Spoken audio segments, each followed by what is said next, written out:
ಬ್ರಹ್ಮಶ್ರೀ ಪಿತಾಮಹ ಸುಭಾಷ್ ಪತ್ರಿಜಿಯವರಿಗೆ ವಂದಿಸುತ್ತಾ, ಸ್ವರ್ಣಮಾಲಾ ಪತ್ರಿಜಿ ಅಮ್ಮನವರಿಗೆ ವಂದಿಸುತ್ತಾ, PSSM ಮೂವ್ಮೆಂಟ್ನ ಎಲ್ಲ ಸೀನಿಯರ್ ಪಿರಮಿಡ್ ಮಾಸ್ಟರ್ಗಳಿಗೆ ವಂದಿಸುತ್ತಾ, grand master Prabodh Achyut master ಅವರಿಗೆ ವಂದಿಸುತ್ತಾ, ವಾಯುಗುರುಗಳಿಗೆ ವಂದಿಸುತ್ತಾ, ಭಗವಂತ ನಾರಾಯಣನಿಗೆ ವಂದಿಸುತ್ತಾ, ಲೋಕ ಕಲ್ಯಾಣಾರ್ಥವಾಗಿ ಅಂತ ನಡೀತಾ ಇರುವ ನಮ್ಮ ಈ ಧ್ಯಾನ ಯಜ್ಞದಲ್ಲಿ ಯೂಟ್ಯೂಬ್ ಮತ್ತು ಜೂಮ್ನಲ್ಲಿ ಭಾಗವಹಿಸಿದಂಥ ಎಲ್ಲ ಧ್ಯಾನ ಯೋಗಿ ಬಂಧುಗಳಿಗೆ ವಂದಿಸುತ್ತಾ, ನಮ್ಮ ಈ ಧ್ಯಾನ ಯಜ್ಞದಲ್ಲಿ ನಾವು ಮುಂದುವರಿಯೋಣ ಅಂತ ಹೇಳ್ತಾ,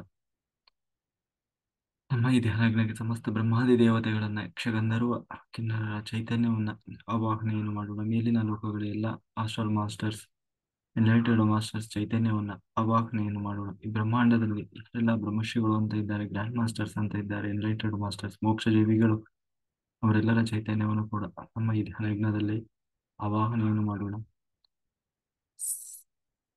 ಸಪ್ತರ್ಷಿಗಳನ್ನ, ಸಪ್ತರ್ಷಿ ಪತ್ನಿಯರನ್ನ, ತ್ರಿಮೂರ್ತಿಗಳನ್ನ, ತ್ರಿಶಕ್ತಿಯರನ್ನ ಆವಾಹನೆಯನ್ನು ಮಾಡೋಣ. ಈ ಬ್ರಹ್ಮಾಂಡದಲ್ಲಿ ಯಾರೆಲ್ಲ ಲೋಕ ಕಲ್ಯಾಣಾರ್ಥವಾಗಿ ಅಂತ ಹೇಳಿ ತಪಸ್ಸು ಮಾಡ್ತಾ ಇದ್ದಾರೆ, ಧ್ಯಾನ ಮಾಡ್ತಾ ಇದ್ದಾರೆ, ಯೋಗಿಗಳು, ಸಿದ್ಧಪುರುಷರು, ಋಷಿಮುನಿಗಳು, ಹಿಮಾಲಯದ ಯೋಗಿಗಳು, ಅವರೆಲ್ಲರ ಚೈತನ್ಯವನ್ನು ಕೂಡ ಆವಾಹನೆಯನ್ನು ಮಾಡೋಣ. ಮಹಾವತಾರ್ ಬಾಬಾಜಿಯವರನ್ನ, ಸದಾನಂದ ಯೋಗಿಗಳನ್ನ, ಬುದ್ಧ ಭಗವಾನರನ್ನ, ಶ್ರೀಕೃಷ್ಣ ಭಗವಂತರನ್ನ, ರಮಣ ಮಹರ್ಷಿಗಳ ಚೈತನ್ಯವನ್ನು ಕೂಡ ಈ ನಮ್ಮ ಧ್ಯಾನ ಯಜ್ಞದಲ್ಲಿ ಆವಾಹನೆಯನ್ನು ಮಾಡೋಣ. ನಮ್ಮೆಲ್ಲರ ಪೂರ್ಣಾತ್ಮನನ್ನ ಆವಾಹನೆಯನ್ನು ಮಾಡುತ್ತಾ, ವಿಶ್ವರೂಪಿಯಾದ ಪರಬ್ರಹ್ಮ ಸ್ವರೂಪಿಯಾದ ಭಗವಂತನನ್ನ ಆವಾಹನೆಯನ್ನು ಮಾಡುತ್ತಾ, ನಮ್ಮ ಈ ಧ್ಯಾನ ಯಜ್ಞದಲ್ಲಿ ಅವರೆಲ್ಲರ ಚೈತನ್ಯ ಫ್ರೀಕ್ವೆನ್ಸಿಯಲ್ಲಿ ನಾವೆಲ್ಲರೂ ಒಂದಾಗಿ ಮುಂದುವರಿಯೋಣ ಅಂತ ಹೇಳ್ತಾ, ಶ್ರೀಕೃಷ್ಣನ ಪ್ರೇರಣೆಯಂತೆ ಭಗವದ್ಗೀತಾ ಜ್ಞಾನ ಯಜ್ಞ ನಡೀತಾ ಇತ್ತು. ಅದರಲ್ಲಿ ಈಗಾಗಲೇ 8 ಅಧ್ಯಾಯವನ್ನ ನೋಡಿದ್ವಿ. ಈಗ 9ನೇ ಅಧ್ಯಾಯ. 8ನೇ ಅಧ್ಯಾಯದಲ್ಲಿ ಕೊನೆಗೆ ಕೃಷ್ಣ ತನ್ನನ್ನ ಬಂದು ಸೇರುವಂತಹ ಭಕ್ತರು ಹೇಗೆ ನನ್ನ ಬಂದು ಸೇರ್ತಾರೆ, ಮತ್ತೆ ಆ ಒಂದು ಪ್ರಾಣವನ್ನು ತ್ಯಾಗ ಮಾಡುವಂತ ರೀತಿ, ಕೊನೆಗೆ ಹೇಗೆಲ್ಲ ಆ ಒಂದು ಜೀವ ದೇವರನ್ನ ಹೋಗಿ ಸೇರ್ತಾರೆ, ಮತ್ತೆ ಎಂದು ಈ ಮರಳಿ ಬರದ ಲೋಕವನ್ನ ಹೋಗಿ ಸೇರ್ತಾರೆ ಅನ್ನೋದನ್ನ ಕೃಷ್ಣ ಈ ಹಿಂದೆ 8ನೇ ಅಧ್ಯಾಯದಲ್ಲಿ ಆ ಹೇಳಿದ. ಈಗ 9ನೇ ಅಧ್ಯಾಯದಲ್ಲಿ ಹಾಗೆಲ್ಲ ದೇವರನ್ನ ಹೋಗಿ ಸೇರ್ತೀವಲ್ಲ ಅನ್ನುವಾಗ ಆ ದೇವರ ಒಂದು ನಿಜವಾದ ಸ್ವರೂಪ ಏನು? ಈ ಹಿಂದೆ 7ನೇ ಅಧ್ಯಾಯದಲ್ಲಿ ಕೃಷ್ಣ ತನ್ನ ವಿಭೂತಿ ರೂಪವನ್ನು ಹೇಳಿದ್ದ. ಅದನ್ನೇ ಈಗ ವಿಸ್ತಾರವಾಗಿ, ಇನ್ನೂ ವಿಶೇಷವಾಗಿ ಆ ಆ ಒಂದು ವಿಜ್ಞಾನವನ್ನ ಹೇಳ್ತಾ ಹೋಗ್ತಾ ಇದ್ದಾರೆ. ನಾವು ದೇವರನ್ನ ಪೂರ್ಣವಾಗಿ ಅರಿಯಲಿಕ್ಕೆ ಸಾಧ್ಯ ಇಲ್ಲ, ಆದರೆ ಪ್ರತಿಯೊಂದು ಜೀವನಿಗೂ ಕೂಡ ಒಂದು ವಿಶಿಷ್ಟವಾದಂತಹ ಅವನ ಒಂದು ತಿಳುವಳಿಕೆಯ ಮಟ್ಟ ಅನ್ನೋದಿರ್ತದೆ.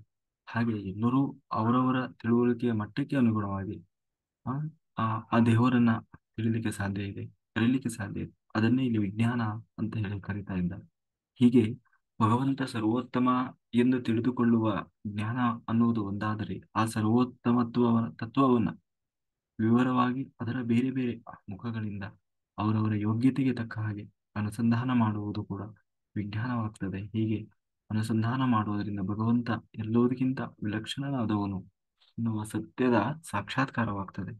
ಹಾಗಾಗಿ ಈ ಅಧ್ಯಾಯದಲ್ಲಿ ಪುನಃ ಭಗವಂತ ತನ್ನ ವಿಜ್ಞಾನವನ್ನ ಹೇಳ್ತಾ ಇದ್ದಾನೆ.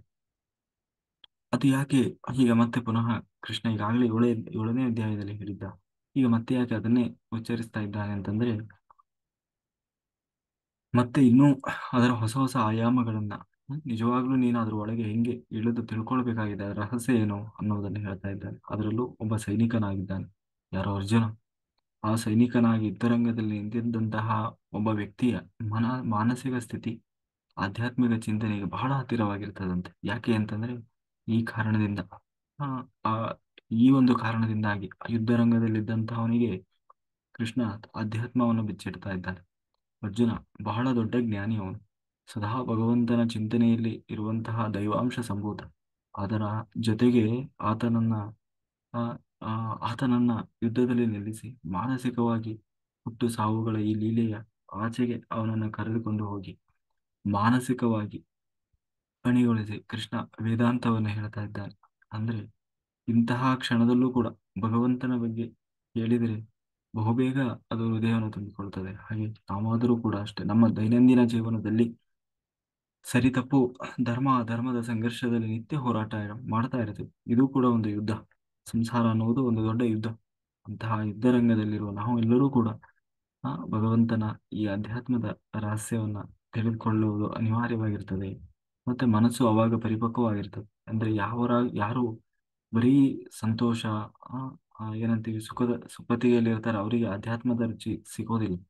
ಯಾರು ದುಃಖ, ಹ್ಮ್, ಏನಂತೀವಿ, ಈ ಭವಬಂಧನದ ಬೇದಿಗೆಯಲ್ಲಿ ಯಾರು ಬೇಯ್ತಾರೆ, ಅವರಿಗೆ ನಿಜವಾಗ್ಲೂ ಏನು ಅಧ್ಯಾತ್ಮದ ಕಡೆಗೆ ಒಲವು ಮೂಡುತ್ತದೆ. ಈ- ಅದೇ ಸ್ಥಿತಿಯಲ್ಲಿ ಅರ್ಜುನ ಇದ್ದಾನೆ. ಹಾಗಾಗಿ ಆ ಒಂದು ಸ್ಥಿತಿಯಲ್ಲಿ ಇದ್ದವರಿಗೆ ಅದು ಬೇಗ ತಲೆಗೆ ಹೋಗ್ತದೆ ಅಂತ ಹೇಳಿ ಕೃಷ್ಣ ಹೇಳ್ತಾ ಇದ್ದಾನೆ. ನೋಡು, ಭಗವತ್ ತತ್ವದ ಬಗೆಗೆ ನಿನಗೆ ಪುನಃ ಹೇಳ್ತಾ ಇದ್ದೇನೆ. ಅತ್ಯಂತ ರಹಸ್ಯವಾದ ಉಪಾಸನೆಯ ಸಂಗತಿಯನ್ನು ನಿನ್ನ ಮುಂದೆ ಬಿಚ್ಚಿಡ್ತಾ ಇದ್ದೇನೆ. ಇದು ಎಲ್ಲರ ಮುಂದೆ ಹೇಳುವಂತಹ ಸಂಗತಿ ಅಲ್ಲ. ಕೃಷ್ಣ ಹೇಳ್ತಾ ಇದ್ದಾನೆ, ನೋಡು, ಬಹಳ ರಹಸ್ಯವಾದದ್ದು ಇದು. ಇದು ಸಿಕ್ಕವರಿಗೆಲ್ಲ ಹೇಳುವಂಥದ್ದಲ್ಲ, ಅಥವಾ ಎಲ್ಲರೂ ತಿಳ್ಕೊಳ್ಳುವಂಥದ್ದಲ್ಲ. ಯಾರಿಗೆ ಭಗವಂತನ ಉಪಾಸನೆಯಲ್ಲಿ ಅನನ್ಯವಾದ ಕಾತುರತೆ ಇರ್ತದೆ, ಭಗವಂತನಲ್ಲದೆ ನನಗೆ ಇನ್ನೇನು ಬೇಡ ಅನ್ನುವ ಮನಸ್ಸುಳ್ಳವರು ಯಾರಿರ್ತಾರೆ, ಅಥವಾ ಭಗವಂತನಿಗೋಸ್ಕರ ದೇವರು ಬೇಕು, ಯಾರು ಅವನು, ಎಲ್ಲಿದ್ದಾನೆ, ಹೇಗಿದ್ದಾನೆ ಅಂತ ತಿಳ್ಕೊಳ್ಳುವಂತ ಒಂದು ಕಾತುರತೆ ಯಾರಿಗಿರ್ತದೆ, ಅವರಿಗೆ ಮಾತ್ರ ಇದನ್ನು ಹೇಳಬೇಕು. ಅದು ಬಿಟ್ಟು ಅಯ್ಯೋ ಅದನ್ನೇನ್ ಕೇಳ್ತಿ ಬಾರಯ್ಯ ಅನ್ನುವಂಥವ್ರಿಗೆಲ್ಲ ಹೇಳುವಂಥದ್ದಲ್ಲ. ಅತ್ಯಂತ ರಹಸ್ಯವಾದ ಗೋಪನೆ ಮಾಡಬೇಕಾದದ್ದು, ಆ ರಹಸ್ಯವಾದಂತಹ ವಿಚಾರಪ್ಪ ಅದೇ ಸಂಗತಿ. ಹಾಗಾಗಿ ಅದನ್ನ ನಿನಗೆ ಹೇಳ್ತಾ ಇದ್ದೀನಿ ಯಾಕೆಂದ್ರೆ ನಿನಗೆ ಆ ತುಡಿತಾ ಇದೆ, ತಿಳ್ಕೊಳ್ಬೇಕನ್ನೋ ಹಸಿವಿದೆ. ಹಾಗಾಗಿ ನಿನಗೆ ಹೇಳ್ತಾ ಇದ್ದೇನೆ. ಹಾಗಾಗಿ ಓದಿ ದೇವರನ್ನ, ಆ ಹಾಗಾಗಿ ನಮ್ಮಲ್ಲಿ ಅಹಂ ಅನ್ನೋದು ಇರಬಾರದು. ಕೃಷ್ಣ ಹೇಳ್ತಾ ಇದ್ದಾನೆ, ವೇದಾಂತ ಓದುವ ಮೊದಲು ಅಹಂ ಇರಬಾರದು. ಭಗವಂತನ ಮುಂದೆ ನಾನು ಏನೂ ಅಲ್ಲ ಎಂದು ಯಾರು ಈ ಅಹಂಕಾರ ಇಲ್ಲದೆ ಬರ್ತಾರೋ, ವೇದ ಅದಿಲ್ಲದೆ ನಾನು ಬಹಳ ದೊಡ್ಡ ಜ್ಞಾನಿ, ಬಹಳ ತಿಳ್ಕೊಂಡಿದ್ದೀನಿ ಅನ್ನುವ ಅಹಂಕಾರ ಇದ್ರೆ ಅವನು ಏನು ವೇದಾಂತ ಓದಿದ್ರು ಕೂಡ ಅದು ವ್ಯರ್ಥವಾಗಿ ಹೋಗ್ತದೆ. ಹಾಗಾಗಿ ಓದಿ ದೇವರನ್ನ ಕಳೆದುಕೊಂಡಂಗಾಗ್ತದೆ. ಆದರೆ ಇಂದು ನಾವು ಒಂದಲ್ಲ ಒಂದು ಅಹಂಕಾರಕ್ಕೆ ಒಳಗಾಗಿರ್ತೇವೆ. ಅದು ಜ್ಞಾನದ ಅಹಂಕಾರ ಇರ್ಬೋದು, ಅಧಿಕಾರದ ಅಹಂಕಾರ ಇರ್ಬೋದು, ಸಂಪತ್ತಿನ ಅಹಂಕಾರ, ಸೌಂದರ್ಯದ ಅಹಂಕಾರ, ಯೌವನದ ಅಹಂಕಾರ, ಇಂತಹ ಅನೇಕ ಸಂಗತಿಗಳು ನಮ್ಮನ್ನ ಕಾಡ್ತಾ ಇರ್ತವೆ. ಅದನ್ನ ಕಳಿಸಿಕೊಂಡಾಗ ಮಾತ್ರ ವೇದಾಂತದ ಅರಿವು ನಮ್ಮ ಅರ್ಹತೆಗೆ ಪಡೆದಂತಾಗ್ತದೆ. ಎಲ್ಲಿಯ ತನಕ ನಮ್ಮಲ್ಲಿ ಅಹಂಕಾರ ತುಂಬಿರ್ತದೋ ಅಲ್ಲಿಯ ತನಕ ವೇದಾಂತ ನಮಗೆ ಉಪಯೋಗಕ್ಕೆ ಬರೋದಿಲ್ಲ. ಎಲ್ಲ ಅಹಂಕಾರಕ್ಕಿಂತ ಜ್ಞಾನದ ಅಹಂಕಾರ ಬಹಳ ದೊಡ್ಡದು, ಅಷ್ಟೇ ಅಲ್ಲ ದೊಡ್ಡ ಅಪಾಯಕಾರಿ ಕೂಡ. ಹಾ ಇಂತಹ ಅಹಂಕಾರಕ್ಕೆ ಕೊನೆ ಇದೆ, ಆದರೆ ಜ್ಞಾನದ ಅಹಂಕಾರಕ್ಕೆ, ಆ ಅಂದ್ರೆ ಬೇರೆ ಎಲ್ಲ ಅಹಂಕಾರಕ್ಕೆ ಒಂದು ಕೊನೆ ಅನ್ನೋದಿದೆ. ಈಗ ಸೌಂದರ್ಯದ ಅಹಂಕಾರ ಎಲ್ಲಿಯವರೆಗೆ, ಸೌಂದರ್ಯ ಇರುವವರೆಗೆ. ಆ ಹಾಗೆ ಆ ಆದ್ರೆ ಜ್ಞಾನದ ಅಹಂಕಾರ ಹಾಗಲ್ಲ, ಅದಕ್ಕೆ ಕೊನೆ ಅನ್ನುವುದೇ ಇಲ್ಲ. ನಾನು ಪಂಡಿತ ಎನ್ನುವ ಅಹಂಕಾರ ತಲೆಗೆ ಬಂತು ಅಂತ ಆದ್ರೆ ಅಂತವನು ಮಹಾ ದರಿದ್ರ ಎನಿಸ್ತಾನೆ. ಅಹಂಕಾರದ ಆ ಈ ಮರಿ ಅಸೂಯೆ ಆಗ್ತದೆ. ಅಸೂಯೆ ನಮ್ಮನ್ನು ಸುಡುವ ಬೆಂಕಿ ಇದ್ದ ಹಾಗೆ. ಅದಕ್ಕಾಗಿ ಆ ಏನೋ ಇದೆ, ಅಂದ್ರೆ ಅಸೂಯೆ ಅಂದ್ರೆ ಏನೋ ಹೊಟ್ಟೆ ಕಿಚ್ಚು ಅಂತೀವಲ್ಲ ಅದು. ಹಾಗಾಗಿ ಇದು ನಮ್ಮ ವ್ಯಕ್ತಿತ್ವವನ್ನು ನಾಶ ಮಾಡ್ತದೆ. ಅಂತವರಿಗೆ ವೇದಾಂತ ಹೇಳಿ ಉಪಯೋಗ ಇಲ್ಲ. ಹಾಗಾಗಿ ನಿನಗೆ ಅಸೂಯೆ ಎನ್ನುವುದಿಲ್ಲ, ಯಾಕೆಂದ್ರೆ ಯುದ್ಧರಂಗದಲ್ಲಿ ಅಯ್ಯೋ ಪಾಪ ಸತ್ತೋಗ್ಬಿಡ್ತಾರೆ ನನ್ನವರು ಅಂತ ಹೇಳಿ ಮರುಗ್ತಾ ಇದ್ದಾನೆ ಏನೋ ಅರ್ಜುನ. ಹಾಗಾಗಿ ಕೃಷ್ಣ ಹೇಳ್ತಾ ಇದ್ದಾನೆ, ನಿನಗೆ ಅಸೂಯೆ ಇಲ್ಲ. ಅದಕ್ಕಾಗಿ ನಿನಗೆ ಈ ರಹಸ್ಯವನ್ನು ಹೇಳ್ತೇನೆ, ಕೇಳು. ಇದನ್ನ ತಿಳಿದುಕೊಂಡ್ರೆ ಆ ನಿನ್ನ ಮನಸ್ಸು ಪರಿಶುದ್ಧವಾಗ್ತದೆ, ಭಗವಂತನನ್ನ ಬಯಸಲಿಕ್ಕೆ ಸಾಧ್ಯವಾಗ್ತದೆ. ಜ್ಞಾನ ಅಂದ್ರೆ ನಮ್ಮೊಳಗೆ ಕೊಳೆ ತುಂಬಿದಂತ. ಯಾಕೆ ಇದನ್ನು ತಿಳ್ಕೊಳ್ಬೇಕು ಅಂದ್ರೆ ಕೃಷ್ಣ ಹೇಳ್ತಾ ಇದ್ದಾನೆ, ಯಾಕೆ ಇದನ್ನು ತಿಳ್ಕೊಳ್ಬೇಕಪ್ಪ ಅಂತಂದ್ರೆ, ಜ್ಞಾನ ಜ್ಞಾನ ಬಂದರೆ ನಮ್ಮೊಳಗೆ ಕೊಳೆ ತುಂಬಿ, ಏನು ಕೊಳೆ ಕೊಳೆ ಕೊಳೆ ಏನಿದೆ ಆ ಮನಸ್ಸಿನಲ್ಲಿ ಇದ್ದಂತಹ ಕೊಳೆ, ಅದೆಲ್ಲ ತೊಳೆದು ಹೋಗ್ತದೆ, ನಿರ್ಮಲವಾಗ್ತದೆ. ನಮ್ಮ ಅತಿ ದೊಡ್ಡ ಸಂಪತ್ತು ಅಂತಂದ್ರೆ ಪ್ರಸನ್ನವಾದ ಸ್ವಚ್ಛವಾದಂತಹ ಮನಸ್ಸು. ಅಂತಹ ಮನಸ್ಸಿನಲ್ಲಿ ಭಗವಂತ ಕಾಣಿಸಿಕೊಳ್ಳುತ್ತಾನೆ. ಅಹಂಕಾರ ಅಸೂಯೆ ಇಲ್ಲದ ಮನಸ್ಸು ವಸುದೇವ. ಇಂತಹ ಮನಸ್ಸಿಗೆ ಕಾಣುವ ಭಗವಂತ ವಾಸುದೇವ. ಶುದ್ಧ ಮನಸ್ಸಿನಿಂದ ಜ್ಞಾನದಿಂದ ಆನಂದ, ಆನಂದಮಯವಾದ ಆ ಸ್ಥಿತಿಯಲ್ಲಿ ಪಂಚಭೌತಿಕ ಶರೀರದಿಂದ ಮತ್ತು ಸಂಸಾರದಿಂದ ಬಿಡುಗಡೆಯಾಗಿ ಮೋಕ್ಷವನ್ನು ಪಡಿತಾನೆ. ಹಾಗಾಗಿ ದೇವರು ಮುಂದೆ ಬಂದಾಗ ಎಲ್ಲವನ್ನ ಬಿಚ್ಚಬೇಕಪ್ಪ. ಅದೇ ಕಾರಣಕ್ಕೆ ದೇವಸ್ಥಾನಕ್ಕೆ ಹೋದ್ರೆ ಒಳಗಡೆ ಶರ್ಟ್ ಬಿಚ್ಚಿ ಒಳಗೆ ಬನ್ನಿ, ಬನೀನೆಲ್ಲ ಬಿಚ್ಚಿ ಒಳಗೆ ಬನ್ನಿ ಅಂತ ಕರೀತಾರೆ. ದೇವ್ರ ಮುಂದೆ ಬಟ್ಟೆ ಹಾಕಿಕೊಂಡು ದೇವ್ರ ಪೂಜೆ ಮಾಡಲ್ಲ. ಯಾಕೆ ಗೊತ್ತು? ಈಗ ಹಾಗೆ ಮಾಡಿದ್ರೆ ದೇವರು ಪೂಜೆನ ತಗೊಳ್ಳಲ್ವೇನು? ಅಲ್ಲ. ಅದಕ್ಕೆ ಕಾರಣ, ನೀನು ದೇವ್ರ ಮುಂದೆ ಬರುವಾಗ ನಿನ್ನ ಎಲ್ಲಾ ಮುಖವಾಡಗಳನ್ನ ಕಚ್ಚಿ ಬಿಚ್ಚಿಟ್ಟು ಬಾ. ನೀನು ಬೆತ್ತಲೆ ಆಗು ದೇವರ ಮುಂದೆ. ಬೆತ್ತಲೆ ಆಗು ಅಂದ್ರೆ ಬರೀ ಬಟ್ಟೆ ಬಿಚ್ಚಿ ಅಲ್ಲ, ಮತ್ತೆ ನಿನ್ನ ಒಳಗೆ ಹೊರಗೆ ಎಲ್ಲ ಮನಸ್ಸಿನಲ್ಲಿ ಏನೇನೋ ಇಟ್ಕೊಂಡಿದೆಯಲ್ಲ, ಒಳಗೊಂದು ಹೊರಗೊಂದು, ಅದನ್ನ ಬಿಚ್ಚು. ಅಂತ ಹೇಳಿ ಅದರ ಪ್ರತೀಕವೇ ಹೊರತು ಆ ಅದು ಬರೀ ಬಟ್ಟೆ ಬಿಚ್ಚೋದು ಅಂತ ಅದರ ಅರ್ಥ ಅಲ್ಲ. ಹಾಗೆ ಕೃಷ್ಣ ತಾನು ಹೇಳ್ತಾ ಇದ್ದಾನೆ, ನಾನು ಮುಂದೆ ಉಪದೇಶ ಮಾಡಲಿರುವಂತಹ ಅಧ್ಯಾತ್ಮ ವಿಜ್ಞಾನ ಏನು ಅನ್ನೋದನ್ನು ಹೇಳ್ತೀನಿ ಕೇಳು. ಇದು ವಿದ್ಯೆಗಳೆಲ್ಲ ಅತ್ಯಂತ ಶ್ರೇಷ್ಠವಾದಂತಹ ವಿದ್ಯೆ, ಅತ್ಯಂತ ರಹಸ್ಯವಾದ ಮತ್ತು ಪರಮ ಪವಿತ್ರವಾದ ವಿದ್ಯೆ. ಪ್ರತ್ಯಕ್ಷ ಆ, ಶಬ್ದವಾದಂತಹ ಅಂದ್ರೆ ಇಂದ್ರಿಯ ನಿಯಾಮಕನಾಗಿರುವಂತಹ ಭಗವಂತನ ಪ್ರತ್ಯಕ್ಷವಾಗಿ ತೋರಿಸುವಂಥದ್ದು. ಜಗತ್ತಿನ ಧಾರಕ ಶಕ್ತಿಯಾದಂತಹ ಭಗವಂತನನ್ನ ನೇರ ನೇರವಾಗಿ ತೋರಿಸುವಂಥದ್ದು. ಸಾಕ್ಷಾತ್ ಭಗವದ್ ವಿಷಯವಾದಂತಹ ವಿದ್ಯೆ ಇದು. ಈ ವಿದ್ಯೆಯನ್ನ ತಿಳಿದು ಭಗವಂತನನ್ನ ಒಲಿಸಿಕೊಳ್ಳುವುದು ಬಹಳ ಸುಲಭ ಇದೆ. ಏಕೆಂದರೆ ಭಗವಂತನಿಗೆ ಅತ್ಯಂತ ಪ್ರಿಯವಾದದ್ದು ಯಾವುದು ಅಂತಂದ್ರೆ ಜ್ಞಾನ. ಭಗವಂತ ಜ್ಞಾನಕ್ಕೆ ಒಲಿದಷ್ಟು ಸುಲಭವಾಗಿ ಯಾವ ದಾರಿಗೂ ಒಲಿಯೋದಿಲ್ಲ. ಇದು ಅಡಿವಿರದಂತಹ ದಾರಿ. ಹಾಗಾಗಿ ಕೃಷ್ಣ ಹೇಳ್ತಾ ಇದ್ದಾನೆ, ಆದ್ದರಿಂದ ಜ್ಞಾನದ ದಾರಿ ಎಂದೂ ವ್ಯರ್ಥವಲ್ಲ. ನೀನು ಆ ಜ್ಞಾನವನ್ನು ಸಂಪಾದನೆ ಮಾಡುವುದಕ್ಕೆ ಪ್ರಯತ್ನ ಮಾಡು ಅಂತ ಹೇಳ್ತಾ ಮುಂದೆ ಹೇಳ್ತಾ ಇದ್ದಾನೆ. ಹಿಂದೆ ಅಸೂಯೆ ಬಗ್ಗೆ ಹೇಳಿದ ಕೃಷ್ಣ, ಆದ್ರೆ ಆ ಅತಿ ಮುಖ್ಯವಾದ ಗುಣ ಅಂತ ಹೇಳ್ತಾ ಮುಂದೆ ಮತ್ತೆ ಹೇಳ್ತಾ ಇದ್ದಾನೆ ನೋಡು, ಶ್ರದ್ಧೆ. ಯಾರಿಗೆ ಶ್ರದ್ಧೆ ಇಲ್ಲವೋ ಅವರಿಗೆ ಏನು ಹೇಳಿಯೂ ಏನೋ ಉಪಯೋಗ ಇಲ್ಲ. ನಮಗೆ ಯಾವುದರ ಮೇಲೆ ಶ್ರದ್ಧೆ ಇಲ್ಲವೋ ಅದನ್ನು ನಮ್ಮ ಮನಸ್ಸು ಕೂಡ ಸ್ವೀಕಾರ ಮಾಡುವುದಿಲ್ಲ. ಒಂದು ವಿಷಯವನ್ನು ನಾವು ಗ್ರಹಣ ಮಾಡಬೇಕಾದ್ರೆ ನಮಗೆ ಆ ವಿಷಯದ ಬಗ್ಗೆ ಶ್ರದ್ಧೆ ಇರಬೇಕು. ನನಗೆ ಗೊತ್ತಿಲ್ಲದ ವಿಷಯಗಳು ಇರಲು ಸಾಧ್ಯ ಇಲ್ಲ ಅನ್ನುವ, ನಮಗೆ ಏನಂತೀವಿ, ಸಾಧ್ಯ ಇಲ್ಲ ಅನ್ನುವ ಅಹಂಕಾರವೂ ಇರಬಾರ್ದು. ನನಗೆ ಗೊತ್ತಿಲ್ಲದೆ ಇರೋದು ಬಹಳ ಇದೆ. ನಾನು ತಿಳ್ಕೊಂಡಿರೋದು ಸಾಸಿವೆ ಎಷ್ಟು, ತಿಳ್ಕೊಳ್ಬೇಕಾಗಿರೋದು ಸಾಗರದಷ್ಟು ಅನ್ನುವ ಅರಿವಿರಬೇಕು. ಅದು ಆಗ ಅವನಲ್ಲಿ ಶ್ರದ್ಧೆ ಬರ್ತದೆ. ಏನೋ ಹೇಳ್ತಾ ಇದ್ದಾರೆ ಅಂತಂದ್ರೆ ಏನೋ ಏನೋ ಒಳ್ಳೆ ವಿಷಯ ಹೇಳ್ತಾ ಇದ್ದಾರೆ, ತಿಳ್ಕೊಳ್ಳೋಣ, ನನಗೆ ಗೊತ್ತಿಲ್ಲದೆ ಇರೋದನ್ನ ಹೇಳ್ತಾ ಇದ್ದಾರೆ ಅಂತ ಹೇಳಿ ಆ ಕೇಳ್ತಾನೆ. ಹಾಗಾಗಿ ಶ್ರದ್ಧೆಯೇ ಮೊದಲ ಮೆಟ್ಟಿಲು. ನಮ್ಮ ಜ್ಞಾನದ ಅರಿವು ನಮಗಿರಬೇಕು. ಆಗ ಗೊತ್ತಿಲ್ಲದೆ ಇರುವುದನ್ನ ಗೊತ್ತು ಮಾಡಿಕೊಳ್ಳುವ ಶ್ರದ್ಧೆ ಬರ್ತದೆ. ಮೊದಲು ಗೊತ್ತಿಲ್ಲ ಅನ್ನುವುದನ್ನು ನಾವು ಫಸ್ಟ್ ನಾವು ಅರಿತುಕೊಳ್ಬೇಕು. ನನಗೇನು ಗೊತ್ತಿಲ್ಲಪ್ಪ, ನಂಗೆ ಎಲ್ಲ ಗೊತ್ತು, ನೀನೇನು ಹೇಳೋದು, ನನಗೇನು ಗೊತ್ತಿಲ್ಲ ಏನೋ, ಇಂಥದ್ದೆಲ್ಲ ಬೇಕಾದಷ್ಟು ನೋಡಿದೀನಿ ನಾನು ಅನ್ನೋರ ಹತ್ರ ಈ ಶ್ರದ್ಧೆ ಎನ್ನುವುದು ಬರಲ್ಲ. ಹಾಗಾಗಿ ಜ್ಞಾನದ ದಾರಿಯಲ್ಲಿ ಸಾಗುವ ಸಾಧಕನಿಗೆ ಮೂಲಭೂತವಾಗಿ ನಂಬಿಕೆಯೂ ಕೂಡ ಇರಬೇಕು.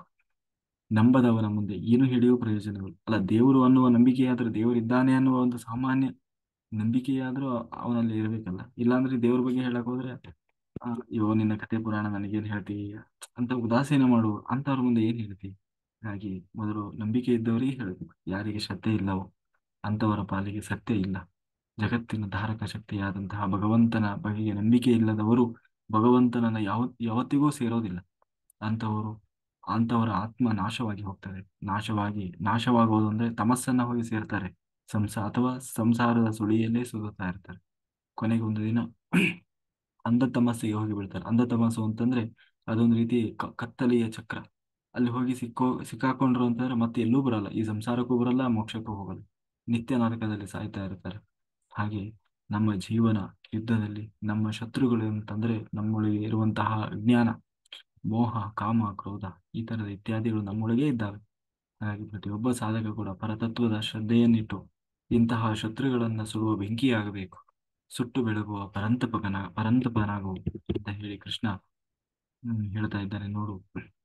ನಾನು ಇಡೀ ಜಗತ್ತಿನಲ್ಲಿ ತುಂಬಿರುವ ಆ ಅವ್ಯಕ್ತ ಮೂರ್ತಿ. ಅವ್ಯಕ್ತ ಅಂತಂದ್ರೆ ಕಣ್ಣಿಗೆ ಕಾಣದೇ ಇರುವಂತಹ ಮೂರ್ತಿ, ಆದ್ರೆ ಇಡೀ ಜಗತ್ತನ್ನ ಆವರಿಸಿದ್ದೇನೆ. ಹಾಗಾಗಿ ಭಗವಂತ ಆಕಾಶದಂತೆ ಎಲ್ಲೆಡೆ ವ್ಯಾಪಿಸಿರುವಂತಹ ಅವ್ಯಕ್ತ, ಆದರೆ ಆತ ಜ್ಞಾನಾನಂದಮಯನಾಗಿ ಎಲ್ಲರ ಒಳಗೂ ಕೂಡ ತುಂಬಿದ್ದಾನೆ. ಕೇವಲ ಹೊರಗಡೆ ಮಾತ್ರ ಅಲ್ಲ, ಎಲ್ಲರೊಳಗೂ ಇದ್ದಾನೆ. ಒಂದೊಂದು ವಸ್ತುವಿನಲ್ಲೂ ಒಂದೊಂದು ರೂಪದಲ್ಲಿ ತುಂಬಿದ್ದಾನೆ. ಅನಂತ ರೂಪಗಳನ್ನ ಅನಂತ ರೂಪಗಳಿರುವಂತಹ ಭಗವಂತ ಪ್ರತಿಯೊಂದು ವಸ್ತುವಿಗೂ ನಾನೇ ಆಧಾರನಾಗಿದ್ದೇನೆ. ಇಡೀ ಪ್ರಪಂಚ ನನ್ನನ್ನು ಅವಲಂಬಿಸಿಕೊಂಡಿದೆ, ಆದರೆ ನಾನು ನಿರಾವಲಂಬಿ, ಅಂದ್ರೆ ಯಾವುದನ್ನೂ ಅವಲಂಬಿಸಿಕೊಂಡಿಲ್ಲ. ಆದರೆ ನಾನಿಲ್ಲದೆ ಯಾವ ವಸ್ತುವೂ ಇಲ್ಲ. ಆದರೆ ಯಾವ ವಸ್ತುವಿನಿಂದ ನಾನಲ್ಲ. ನನ್ನ ಸಾಮರ್ಥ್ಯವನ್ನು ತಿಳಿ. ನಾನು ಎಲ್ಲದರಲ್ಲೂ ಇದ್ದೇನೆ, ಆದರೆ ಯಾವುದರಲ್ಲೂ ಇಲ್ಲ. ಎಲ್ಲವೂ ನನ್ನಲ್ಲಿದೆ, ಆದರೆ ಯಾವುದೂ ನನ್ನಲ್ಲಿಲ್ಲ. ಇದು ಭಗವಂತನ ಅಚಿಂತ್ಯಾತ್ಮಕವಾದಂತಹ ಅದ್ಭುತವಾದಂತಹ ಶಕ್ತಿ ಅಂತ. ಎಲ್ಲವೂ ನನ್ನಲ್ಲಿದೆ, ಆದರೆ ಯಾವ ಮಮಕಾರವು ಅಂದ್ರೆ ಅಟ್ಯಾಚ್ಮೆಂಟ್ ನನಗಿಲ್ಲ. ಅಂದರೆ ಇದು ಭಗವಂತನ ನಿರ್ಲಿಪ್ತತೆಯನ್ನು ಸೂಚಿಸ್ತಾ ಇದೆ. ಅದು ಆತ ಯಾವುದನ್ನೂ ಅಂಟಿಸಿಕೊಳ್ಳುವುದಿಲ್ಲ. ಆತ ಯಾವುದನ್ನು ಆಶ್ರಯಿಸಿಕೊಂಡಿಯೂ ಇಲ್ಲ. ಆ, ಯಾವುದರ ಲೇಪವೂ ಅವನಿಗಿಲ್ಲ. ಇದು ತನ್ನ ಈಶ್ವರೀ ಶಕ್ತಿಯನ್ನ ಆ, ಆ, ಏನು ತೋರಿಸ್ತಾ ಇದೆ. ಹಾಗಾಗಿ ಕೃಷ್ಣ ಹೇಳ್ತಾ ಇದೆ ಮಮ ಆತ್ಮ ಭೂತ ಭಾವನಃ ಎಂದು. ಅಂದ್ರೆ ಈ ಜಗತ್ತಿನ ಸೃಷ್ಟಿ ಸ್ಥಿತಿ ಸಂಹಾರ ನಿಯಮ ಜ್ಞಾನ ಅಜ್ಞಾನ ಬಂಧ ಮೋಕ್ಷ ಎಲ್ಲವೂ ಭಗವಂತನಿಂದ, ಎಲ್ಲವೂ ನನ್ನಿಂದಲೇ. ಆತ ಜ್ಞಾನಾನಂದ ಸ್ವರೂಪ. ಭಗವಂತ ಬೇರೆ, ಆತನ ದೇಹ ಬೇರೆ ಅಲ್ಲ. ನಮಗೆ ನಮ್ಮ ಜೀವ ಬೇರೆ, ನಮ್ಮ ಈ ದೇಹ ಬೇರೆ. ಆದರೆ ದೇವರಿಗೆ ಹಾಗಲ್ಲ. ದೇಹ ಬೇರೆ ಜೀವ ಬೇರೆ ಈ ಥರದ್ದಿಲ್ಲ. ಎಲ್ಲವೂ ಒಂದೇ ಆಗಿದ್ದಾನೆ. ಆತನ ಗುಣ ಕ್ರಿಯೆಗಳು ಬೇರೆ ಬೇರೆ ಅಲ್ಲ. ಅವೆಲ್ಲವೂ ಅಖಂಡ. ತನ್ನ ಪಂಚಭೌತಿಕ ಮತ್ತು ತ್ರೈಗುಣ್ಯದ ಪರಿಧಿಯಲ್ಲಿ ನಾವು ಕಲ್ಪಿಸಲು ಸಾಧ್ಯವೇ ಇಲ್ಲ.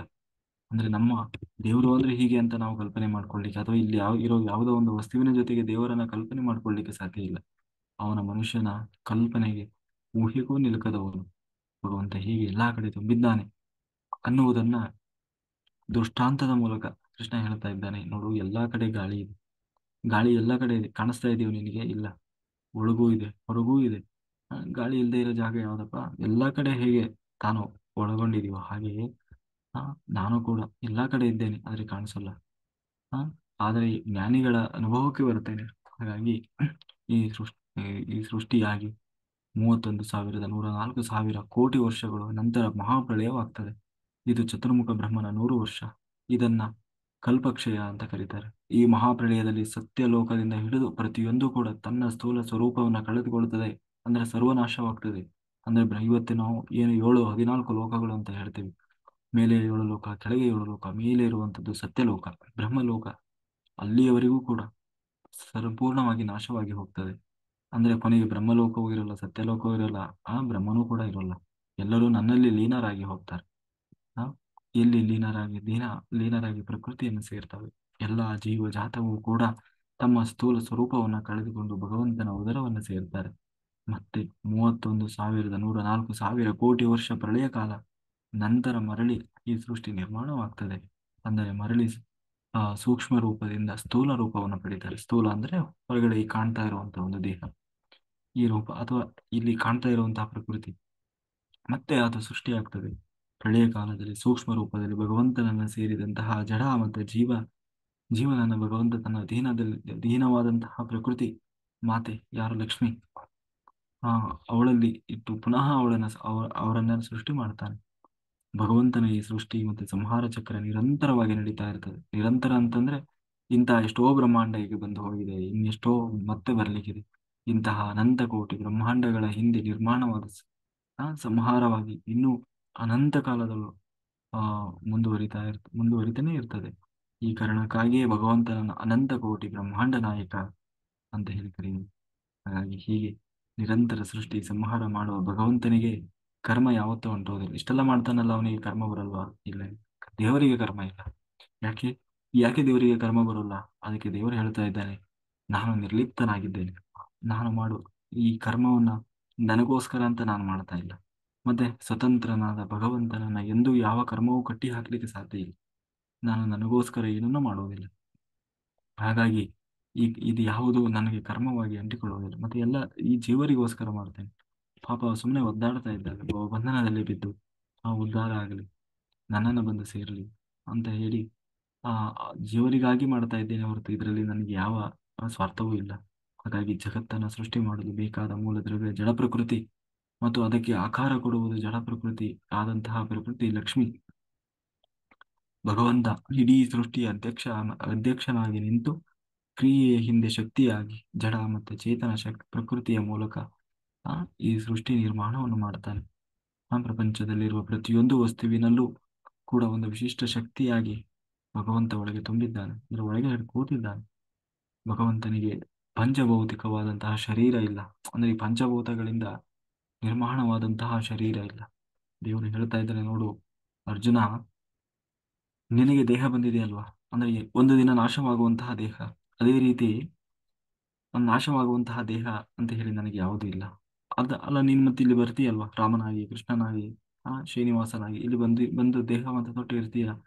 ಮತ್ತೆ ಅದು ದೇಹ ಅಲ್ವಾ? ಅದಕ್ಕೆ ಕೃಷ್ಣ ಹೇಳ್ತಾ ಇದ್ದ, ಅವತಾರ ರೂಪಿಯಾಗಿ ಬಂದಾಗ ನಮ್ಮಂತೆ ಶರೀರ ಉಳ್ಳವನೇ ಕಾಣಿಸಿಕೊಳ್ತಾನೆ ಅಷ್ಟೇ. ಆದರೆ ಅಲ್ಲಿ ಕಾಣುವ ಶರೀರವನ್ನ ಕಂಡು ಇದು ಇದು ಕೂಡ ನಮ್ಮ ಹಾಗೆ ಭಗವಂತನ ಶರೀರ ನಮ್ಮಂತೆ ನಶ್ವರವಾದದ್ದು, ಒಂದು ದಿನ ಅದು ಬಿದ್ದು ಹೋಗುವ ಶರೀರ ಅಂತ ಹೇಳಿ ಯಾರಾದರೂ ತಿಳ್ಕೊಂಡ್ರೆ ಸ್ವಭಾವತಃ ಅವರು ತಾಮಸರು. ನಿಜವಾಗ್ಲೂ ಅವರು ಸಜ್ಜನರಲ್ಲ, ಅವರಿಗೆ ದೇವರ ಬಗ್ಗೆ ಗೊತ್ತಿಲ್ಲ. ಆ ನಿಜವಾಗ್ಲೂ ಕೃಷ್ಣ ಹೇಳ್ತಾ ಇದ್ದಾನೆ, ಅವರು ತಿಳಿಗೇಡಿಗಳು. ಯಾರಾದರೂ ಹಾಗೆ ತಿಳ್ಕೊಂಡ್ರು ನಮ್ಮಂತೆಯೇ ದೇವರ ಆ ಏನು ಅವತಾರ ರೂಪ, ಅವನ ದೇಹ ನಮ್ಮ ಹಾಗೆ ಬಿದ್ದು ಹೋಗ್ತದೆ ಅಂತ ಯಾರಾದರೂ ತಿಳ್ಕೊಂಡ್ರೆ ಅವರು ತಿಳಿಗೇಡಿಗಳು. ಹಾಗಾಗಿ ಇಲ್ಲಿ ನಾನು ಭೂತ ಮಹೇಶ್ವರನಾಗಿದ್ದೇನೆ. ಭೂತ ಮಹೇಶ್ವರ ಅಂತಂದ್ರೆ ಭೂತಗಳು ಅಂತಂದ್ರೆ ಸಮಸ್ತ ಜೀವಗಳು. ಅವರಿಗೆ ಈಶ್ವರು ಯಾರು? ಬ್ರಹ್ಮಾದಿ ದೇವತೆಗಳು, ಎಲ್ಲ ತತ್ವಾಭಿಮಾನಿ ದೇವತೆಗಳು. ಈ ದೇವತೆಗಳಿಗೂ ಕೂಡ ಈಶ್ವರಳು ಯಾರು? ಅದು ಮಹಾಲಕ್ಷ್ಮಿ. ಆ ಮಹಾಲಕ್ಷ್ಮಿಗೂ ಕೂಡ ಭೂತನಾದವ ಅಂದ್ರೆ ಏನು ಈಶನಾದವನು ಯಾರು? ಅದೇ ಮಹಾಭೂತೇಶ್ವರ. ಆ ಮಹಾಭೂತ ಮಹೇಶ್ವರ ಅಂದ್ರೆ ಆ ಮಹಾಲಕ್ಷ್ಮಿಗೂ ಕೂಡ ವರನಾಗಿರುವವನು. ಹಾಗಾಗಿ ಆ ನಾನು ಭೂತ ಮಹೇಶ್ವರನಾಗಿದ್ದೇನೆ. ಅಂದರೆ ಬ್ರಹ್ಮಾದಿ ಸಮಸ್ತ ಭೂತಾದಿಗಳಿಗೂ ಮಹಾನಾಗಿ ಎಲ್ಲರನ್ನೂ ನಿಯಂತ್ರಿಸುವ ಸರ್ವೋತ್ತಮನಾದ ಸರ್ವ ಸಮರ್ಥನಾದ ಭಗವಂತ ನಾನಾಗಿದ್ದೇನೆ. ಹಾಗಾಗಿ ಭಗವಂತ ಜ್ಞಾನಾನಂದ ಸ್ವರೂಪನಾಗಿದ್ದಾನೆ. ಆತನಿಗೆ ಪಂಚಭೌತಿಕ ಶರೀರ ಇಲ್ಲ ಎನ್ನುವ ವಿಚಾರ ಈಗಾಗಲೇ ಕೃಷ್ಣ ಹೇಳಿದ. ಹಾಗಾಗಿ ದೇವರಿಗೆ ನಮ್ಮಂತೆ ಪಂಚಭೌತಿಕ ಶರೀರ ಇದೆ ಅನ್ನುವ ಚಿಂತನೆಯು ಪಾತಕ. ಅಂದ್ರೆ ದೇವರಿಗೆ ನಮ್ಮ ಹಾಗೇನೆ ಒಂದು ಏನು ದೇಹ ಬರ್ತದೆ, ಒಂದು ವೇಳೆ ಬಿದ್ದು ಹೋಗ್ತದೆ ಅಂತ ಯಾರಾದ್ರೂ ತಿಳ್ಕೊಳ್ತಾನೆ, ಆ ಹಾಗೆ ಯೋಚನೆ ಮಾಡಿದ ಅಂತ ಆದ್ರೂ ಕೂಡ ಅದರಿಂದ ಪಾಪ ಬರ್ತದೆ. ಯಾಕೆಂದ್ರೆ ಅವನಿಗೆ ಗೊತ್ತಿಲ್ಲ ದೇವರನ್ನ ಅವಮಾನಿಸ್ತಾ ಇದ್ದಾನೆ ಅಂತ. ಹಾಗಾಗಿ ಆ ಆದ್ರೆ ಚಿಂತನೆ ರೀತಿ ಹೀಗೆ ಚಿಂತನೆ ಮಾಡೋಲ್ಲ ಅವ್ರು ಯಾವತ್ತೂ ಸಾತ್ವಿಕರಾಗಿರೋಲ್ಲ. ಅವರು ಎಂದೂ ದೇವರನ್ನ ಹೋಗಿ ಸೇರೋದೇ ಇಲ್ಲ. ಆ ಹೀಗೆ ಚಿಂತನೆ ಮಾಡುವವರು ಆಧ್ಯಾತ್ಮ ಸಾಧನೆ ಎಲ್ಲಾ ಆಸೆಗಳು ಕೂಡ ಕಮರಿ ಹೋಗ್ತವೆ. ಭಗವಂತನನ್ನ ನಶ್ವರ ಅಂತ ಹೇಳುವವರು ದೇವತೆಗಳ ಪ್ರೀತಿಗೆ ಎಂದೂ ಪಾತ್ರ ಆಗೋದಿಲ್ಲ. ಅವರು ಮಾಡುವ ಯಜ್ಞ ಯಾಗ ಪೂಜೆ ಪುನಸ್ಕಾರ ಎಲ್ಲವೂ ಕೂಡ ವ್ಯರ್ಥವಾಗಿ ಹೋಗ್ತವೆ. ಒಟ್ಟಿನಲ್ಲಿ ಆಧ್ಯಾತ್ಮ ಸಾಧನೆಯಲ್ಲಿ ಆ ಅವರು ಯಾವ ಆಸೆಯೂ ಕೂಡ ನೆರವೇರುವುದಿಲ್ಲ. ಹಾಗಾಗಿ ಸಾತ್ವಿಕ ಚಿಂತನೆ ಇಲ್ಲದವರು ಅಥವಾ ತಾಮಸ ಪ್ರಭಾವಕ್ಕೆ ಒಳಗಾದವರು ಭಗವಂತನನ್ನ ಈ ರೀತಿ ದೋಷ ಚಿಂತನೆ ಮಾಡ್ತಾರೆ. ದೇವರಲ್ಲಿಯೂ ಕೂಡ ಏನೋ ದೋಷ ಹುಡುಕ್ತಾರೆ. ಅವನು ಕೂಡ ನಮ್ಮ ಹಂಗೆ ಇದ್ದ ಒಂದೇನ ಇಲ್ಲಿ ನೋಡಿ. ಯಾಕೆಂದ್ರೆ ಇವತ್ತಿಗೂ ಕೂಡ ಇದರಲ್ಲಿ ಹೋದ್ರೆ ಇಲ್ಲೇ ಕೃಷ್ಣ ನನ್ನ ಸುಟ್ಟ ಜಾಗ ಅಂತ ಹೇಳಿ ತೋರಿಸುವವರಿದ್ದಾರೆ. ಕೃಷ್ಣ ಇಲ್ಲೇ ಅವನನ್ನ ಸುಟ್ರು ಅಂತ ಹೇಳಿ, ರಾಮನನ್ನ ಇಲ್ಲೇ ರಾಮ ಐಕ್ಯನಾದ ಅಂತ ಹೇಳಿ. ಹಾಗಾಗಿ ಆ ಹಾಗೆ ಚಿಂತನೆ ಮಾಡಬಾರದು ಅಂತ ಕೃಷ್ಣ ಹೇಳ್ತಾ ಇದ್ದಾನೆ. ಹಾಗೆ ಚಿಂತನೆ ಮಾಡುವವರು ಹಾಗೆ ಯಾರಾದ್ರೂ ತಿಳ್ಕೊಂಡ್ರು ಅಂತ ಅವರು ನನಗೆ ಅವಮಾನ ಮಾಡ್ತಾ ಇದ್ದಾರೆ, ದೇವರನ್ನ ಅವಮಾನಿಸ್ತಾ ಇದ್ದಾರೆ ಅಂತ. ಹೀಗೆ ಯೋಚನೆ ಮಾಡುವವರು ಯಾವ ಶಾಸ್ತ್ರ ಓದಿ ಉಪಯೋಗವಿಲ್ಲ. ಅವರ ಮನಸ್ಸು ಅಧ್ಯಾತ್ಮವನ್ನು ಯಾವತ್ತೂ ಗ್ರಹಿಸಲಿಕ್ಕೆ ಸಾಧ್ಯ ಇಲ್ಲ. ಅಂತವರು ಅಂತ ಕೃಷ್ಣ ಹೇಳ್ತಾ ಇದ್ದಾನೆ, ಇಂಥವರು ರಾಕ್ಷಸರು ಅಥವಾ ಅಸುರರಾಗಿರ್ತಾರೆ. ಅಂದ್ರೆ ಈ ಕಲಿಯುಗದಲ್ಲಿ ರಾಕ್ಷಸರು ಮತ್ತೆ ಅಸುರರು ಕೂಡ ನಮ್ಮ ಹಾಗೆ ಮನುಷ್ಯರಾಗಿ ಹುಟ್ಟಿ ಬರ್ತಾರಂತೆ. ಆ ಹುಟ್ಟಿ ಬರ್ತಾರೆ. ರಾಕ್ಷಸರು ಎಂದು ಸ್ವಭಾವತಃ ತಾಮಸರು, ಅಸುರರು ಎಂದರೆ ರಾಜಸಃ ಇಂದ್ರಿಯ ಭೋಗದಲ್ಲಿ ಪುರುಷಾರ್ಥ ಕಾಣುವವರು.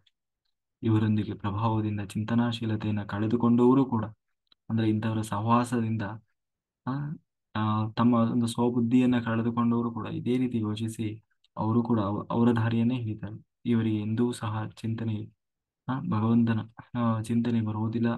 ಸತ್ಯಕ್ಕೆ ವಿರುದ್ಧವಾಗಿ ಚಿಂತಿಸ್ತಾ ಇರ್ತಾರೆ. ಕೊನೆಗೆ ಆ ಸತ್ಯವನ್ನು ಯಾವತ್ತೂ ಹೋಗಿ ಸೇರುವುದಿಲ್ಲ. ಹಾಗಾಗಿ ಇಲ್ಲಿ ಸುರಿ ಮತ್ತೆ ರಾಕ್ಷಸ ಸ್ವಭಾವದವರನ್ನ ಹೇಳಿದ್ರೆ ಕೃಷ್ಣ ಈಗ ದೈವಿ ಸ್ವಭಾವದವರ ಬಗ್ಗೆ ಹೇಳ್ತಾ ಇದ್ದಾನೆ ನೋಡು. ದೈವಿ ಸ್ವಭಾವದವರು ಹೇಗಿರ್ತಾರೆ? ಸದಾ ಜ್ಞಾನದ ಬೆಳಕಿನಲ್ಲಿ ಇರ್ತಾರೆ, ಸತ್ಯದ ದಾರಿಯಲ್ಲಿ ಸಾಕ್ತಾ ಇರ್ತಾರೆ, ಭಗವಂತನ ತಿಳಿಯುವ ಭಾಗ್ಯ ಪಡೆದವರು. ಅಷ್ಟೇ ಅಲ್ಲ, ಇವರನ್ನ ಬಗ್ಗೆ ಕೃಷ್ಣ ಹೇಳ್ತಾ ಇದ್ದಾನೆ, ಇವರನ್ನ ಮಹಾತ್ಮರು ಅಂತ ಹೇಳ್ತಾ ಇದ್ದಾರೆ. ಭಗವಂತನಿಗೆ ಇವರ ಮೇಲೆ ಅಪಾರ ಪ್ರೀತಿ ಇರ್ತದಂತೆ. ಅವರು ನನ್ನನ್ನು ಅನನ್ಯವಾಗಿ ಮನಸ್ಸಿನಿಂದ ಭಜನೆ ಮಾಡ್ತಾರೆ, ಭಜಿಸ್ತಾರೆ. ನಾವು ದೇವರನ್ನ ಪ್ರೀತಿಸುವುದು, ನಮ್ಮನ್ನು ಪ್ರೀತಿಸುವುದು ನಿಜವಾದ ಭಜನೆ ಆಗ್ತದೆ. ದೈವಿ ಸ್ವಭಾವದವರು ಭಗವಂತನನ್ನು ಬಿಟ್ಟು ಉಳಿದೆಲ್ಲವೂ ಕೂಡ ನಶ್ವರ, ಶಾಶ್ವತ ಸತ್ಯ ಭಗವಂತ ಮಾತ್ರ ಅನ್ನುವ ಸತ್ಯವನ್ನ ಅರಿತಿರ್ತಾರೆ. ಪ್ರಪಂಚದಲ್ಲಿ ಭಗವಂತ ಮತ್ತು ಆತನ ಜ್ಞಾನ ಮಾತ್ರ ಅವ್ಯಯವಾದದ್ದು, ಉಳಿದದ್ದೆಲ್ಲವೂ ನಶ್ವರ ಅನ್ನುವ ಸತ್ಯವನ್ನ ಅರಿತಿರ್ತಾರೆ. ಅಂದ್ರೆ ಈ ದುಡ್ಡು ಆಸ್ತಿ ಮನೆ ಮಠ ಅಧಿಕಾರ ಚಿನ್ನ ಎಲ್ಲವೂ ಕೂಡ ಒಂದು ದಿನ ಅದು ಯಾವುದು ಅದನ್ನೆಲ್ಲ ಬಿಟ್ಟಿರ್ತಾರೆ ಅಂತಲ್ಲ, ಆದ್ರೆ ಅದೆಲ್ಲ ಕ್ಷಣಿಕ ಅನ್ನುವ ಸತ್ಯವನ್ನು ತಿಳಿದಿರ್ತಾರೆ. ನಶ್ವರವಲ್ಲದಂತಹ ಸಂಪತ್ತು ಅದು ನಿಜವಾದ ಭಗವಂತ, ಭಗವಂತ ಅನ್ನುವ ಒಂದು ಸಂಪತ್ತು ಅನ್ನುವುದನ್ನು ತಿಳಿದು ಆತನಲ್ಲಿ ಆತನ ಆತನ ಬಗ್ಗೆ ಜ್ಞಾನವನ್ನು ಬೆಳೆಸಿಕೊಳ್ತಾರೆ. ಈ ರೀತಿ ಭಗವಂತನೇ ಚಿಂತನೆ ಮಾಡುವವರನ್ನ ಕೃಷ್ಣ ಮಹಾತ್ಮರು ಅಂತ ಕರೀತಾ ಇದ್ದಾನೆ. ಅವರು ಸಾಮಾನ್ಯದವರಲ್ಲ, ಮಹಾತ್ಮರವರು, ದೈವಿ ಸ್ವಭಾವದವರು, ನಿರಂತರವಾಗಿ ನನ್ನನ್ನು ಕೀರ್ತನೆ ಮಾಡ್ತಾರೆ. ಅವರ ಪ್ರತಿಯೊಂದು ಚಟುವಟಿಕೆಯಲ್ಲೂ ಕೂಡ ಭಗವತ್ ಪ್ರಜ್ಞೆ ಗಾಢವಾಗಿರ್ತದೆ. ಹ್ಮ್ ಹಾಗಾಗಿ ಆ ಮುಂದೆ ಮತ್ತೆ ಇನ್ನೊಂದು ಉದಾಹರಣೆ ಹೇಳ್ತಾನೆ. ಹೀಗೆ ತತ್ವಾದ್ಯವನ್ನ ಹಿಡಿದು, ಅಂದ್ರೆ ತಂತಿ ಹೀಗೆ ತಂತಿಯನ್ನ ವೀಣಾನಾದ ಮಾಡೋದು ಅಂತೀವಲ್ಲ, ಹಾಗೆ ತಂತಿಯನ್ನ ಹಿಡಿದ ಆ ಭಗವಂತನ ಗುಣಗಾನವನ್ನು ಮಾಡ್ತಾ ಹಾಡ್ತಾ ಈ ನಾರದ ಮಹರ್ಷಿಗಳಿದ್ದಾರಲ್ಲ, ಹಾಗೆ ಸದಾ ಸಂತೋಷವಾಗಿರ್ತಾರೆ ದೈವಿ ಸ್ವಭಾವದವರು. ಇಂಥವರು ನಿರಂತರ ತಮ್ಮ ಗುರಿ ತಲುಪುವ ತನಕ ದೃಢವಾದ ನೀರು ದೀಕ್ಷೆಯಿಂದ ಇದ್ದವರಾಗಿ, ಅನನ್ಯ ಪ್ರೀತಿಯಿಂದ ಉಪಾಸನೆ ಮಾಡುವವರಾಗಿ ಆ, ಕೊನೆಗೆ ಆ ಮಾಡ್ತಾರೆ. ಇವರಲ್ಲಿ ಇನ್ನೊಂದು ಮಾಡ್ತಾ ನನ್ನನ್ನು ಸೇರ್ತಾರೆ. ಇನ್ನೊಂದು ವಿಧದ ಭಕ್ತರನ್ನ ಹೇಳ್ತಾ ಇದ್ದಾನೆ ಕೇಳಿ. ಇನ್ನೂ ಕೆಲವರು ಭಗವಂತನ ಅರಿವಿನ ಪ್ರಪಂಚದಲ್ಲಿ ಮುಳುಗಿ ಬಿಟ್ಟಿರ್ತಾರಂತ. ಅಂದ್ರೆ ಧ್ಯಾನದಲ್ಲಿ ಧ್ಯಾನದಲ್ಲಿ ಮುಳುಗಿರ್ತಾರೆ. ಒಬ್ಬರು ಈ ವೀಣೆಯನ್ನ ಮೀಟ್ತಾ, ಅಥವಾ ಎಂದು ಸಂಗೀತ ಏನಂತೀವಿ, ದಾಸರು ಅಂತೀವಲ್ಲ, ಹಾಗೆ ದೇವರನ್ನೇ ಹಾಡ್ತಾ ಕುಣಿತಾ ದೇವರನ್ನ ಏನು ಭಜನೆ ಮಾಡ್ತಾ ಆ, ಸದಾ ದೇವರು ದೇವರು ದೇವರು ಅಂತ ಬದುಕುವ ಈ ಒಂದು ತರದವರು ಒಬ್ಬರಾದ್ರೆ, ಕೃಷ್ಣ ಇನ್ನೊಬ್ರು ತರ ಇರ್ತಾರೆ. ಏನು ಅಂತಂದ್ರೆ ಧ್ಯಾನದಲ್ಲಿ ಮುಳುಗಿರ್ತಾರೆ. ಧ್ಯಾನ ಅವರಿಗೆ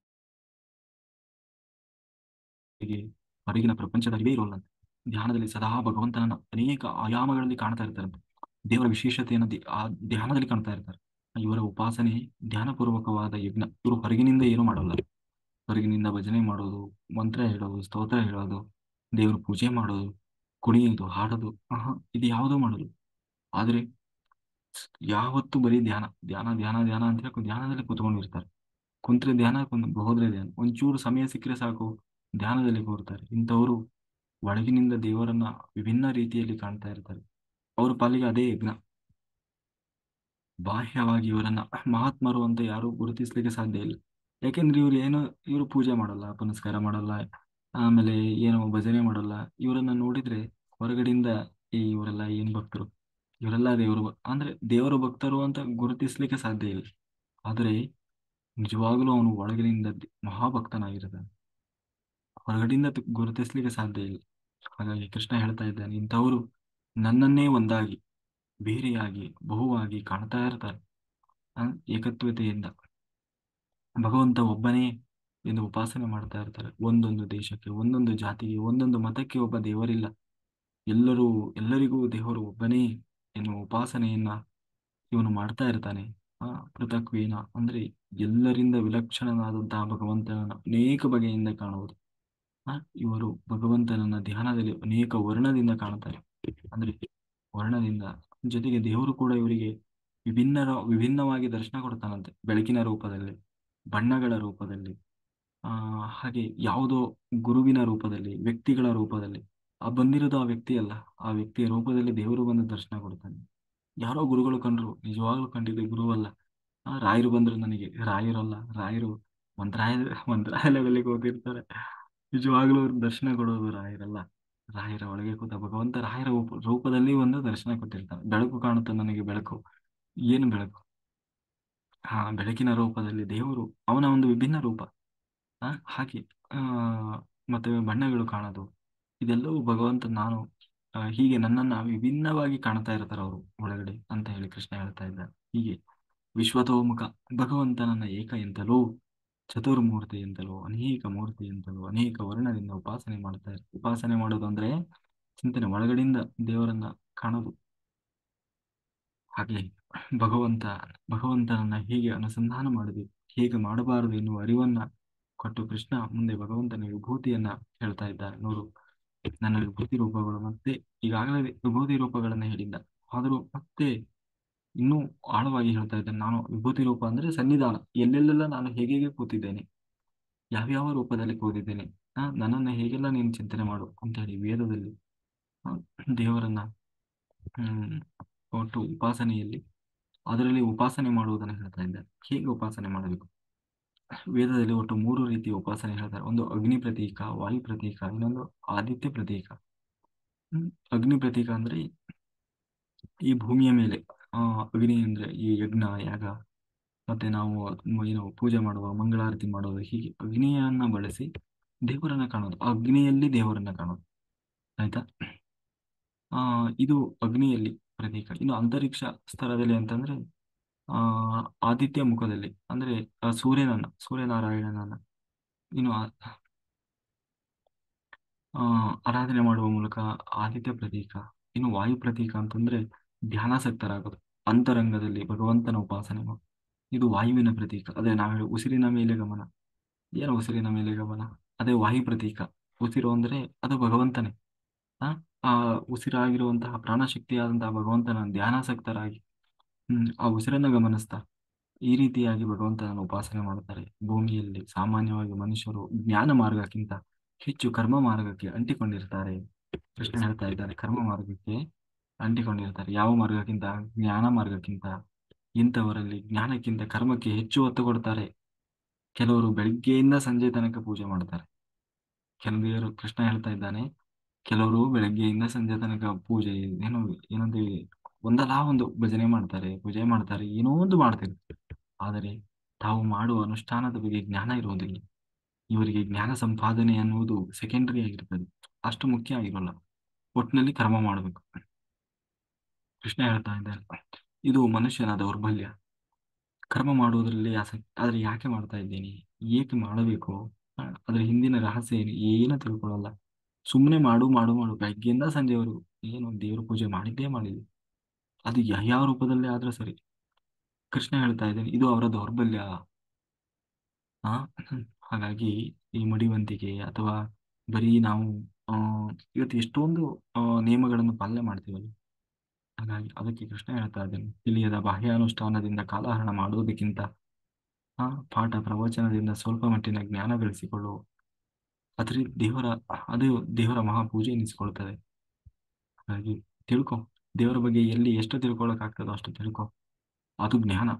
ಆ ಜ್ಞಾನ ನಿನ್ನನ್ನು ದೇವರ ಬಳಿ ಕರ್ಕೊಂಡು ಹೋಗ್ತದೆ. ದೇವರಿಗೆ ಜ್ಞಾನ ಅನ್ನೋದು ಇಷ್ಟ.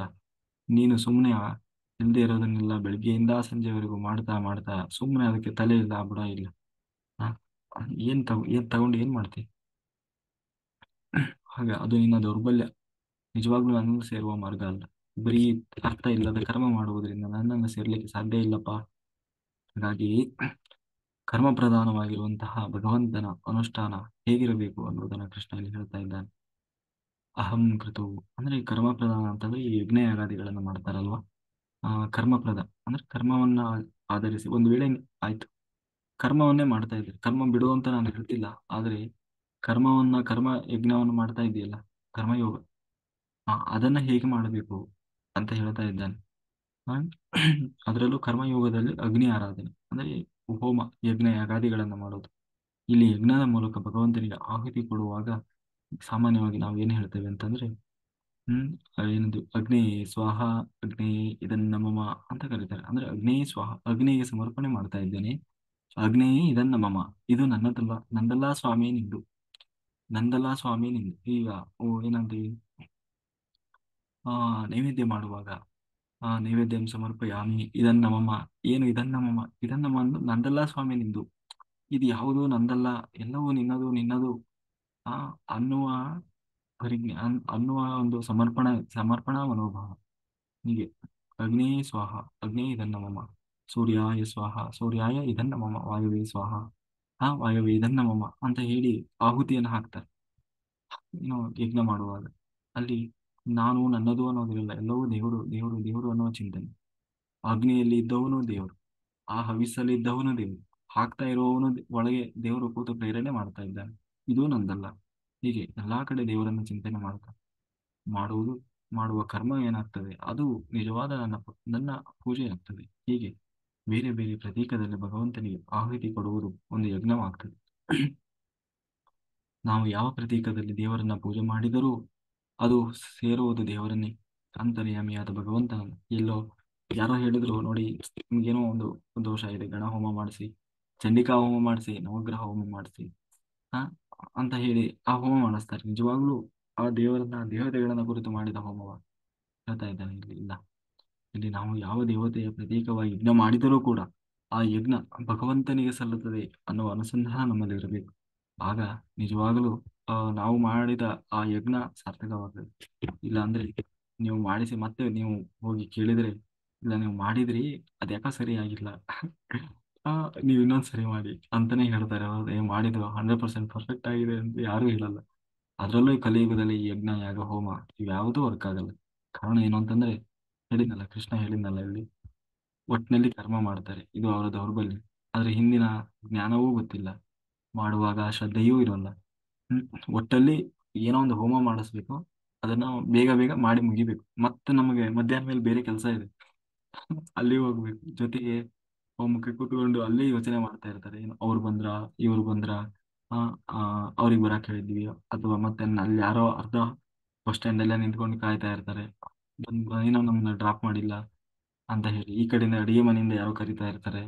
ಹೀಗೆ ಎಲ್ಲೆಲ್ಲೋ ಮನಸ್ಸಿಟ್ಕೊಂಡು ಕೊನೆಗೆ ಇನ್ನೂ ಕೆಲವರು ಆ ಲಾಸ್ಟ್ಗೆ ಅವ್ರ ಪುರೋಹಿತರಿಗೆ ಮೊದಲೇ ಸಂಕಲ್ಪ ಮಾಡಿ ಹೋಗ್ಬಿಡ್ತಾರೆ. ಲಾಸ್ಟಿಗೆ ಪೂರ್ಣಾಹುತಿ ಕೊಡುವಾಗ ಕರೀರಿ ಅಂತ ಹೇಳಿ. ಇಂಥ ಯಜ್ಞ ತಗೊಂಡು ಏನ್ ಮಾಡ್ತಾರೆ? ಹೀಗೆಲ್ಲ ಮಾಡಿ ದೇವರನ್ನ ಒಲಿಸ್ಕೊಳ್ಳಿಕ್ಕೆ ಸಾಧ್ಯ ಇದೆಯಾ? ಅದು ಹೆಂಗೆ ಫಲ ಕೊಡ್ಲಿಕ್ಕೆ ಸಾಧ್ಯ ಇದೆ? ಹ?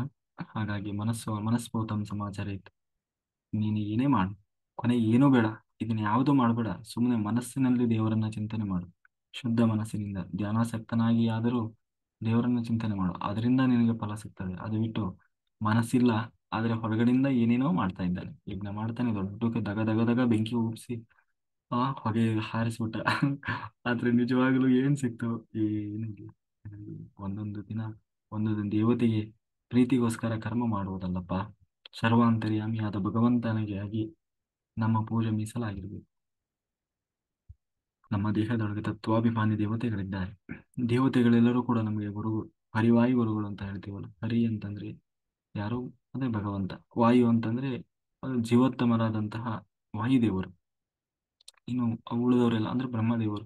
ಉಳಿದವರೆಲ್ಲರೂ ಗುರುಗಳು. ಅಂದ್ರೆ ದೇವತೆಗಳೆಲ್ಲರೂ ನಮಗೆ ಗುರುಗಳು. ಯಾವ ಗುರುಗಳು? ದೇವರನ್ನ ಹೋಗಿ ಸೇರ್ಲಿಕ್ಕೆ ನಮಗೆ ಸಹಾಯಕರಾಗಿರುವಂತ, ಆದ್ರೆ ನಾವು ಕೋಟಿ ದೇವತೆಗಳು ಅಂತಿರೋದು. ಅವರೆಲ್ಲರೂ, ಅವರು ಕೂಡ ನಮ್ಮ ಹಾಗೆ ಜೀವನೇ, ಆದ್ರೆ ಅವರೆಲ್ಲರೂ ಗುರುಸ್ಥಾನದಲ್ಲಿದ್ದಾರೆ. ಅವರೆಲ್ಲರೂ ನಮಗೆ ಸಹಾಯ ಮಾಡ್ತಾರೆ. ಏನಕ್ಕೆ? ಇಲ್ಲಿ ಸಾಧನೆ ಮಾಡಿ ದೇವರನ್ನ ಹೋಗಿ ಸೇರ್ಲಿಕ್ಕೆ. ಹಾಗಾಗಿ ಆ ದೇವತೆಗಳನ್ನು ಆಶ್ರಯಿಸು. ಯಾಕಂದ್ರೆ ಅವರೆಲ್ಲರೂ ದೇವರ ಪರಿವಾರ.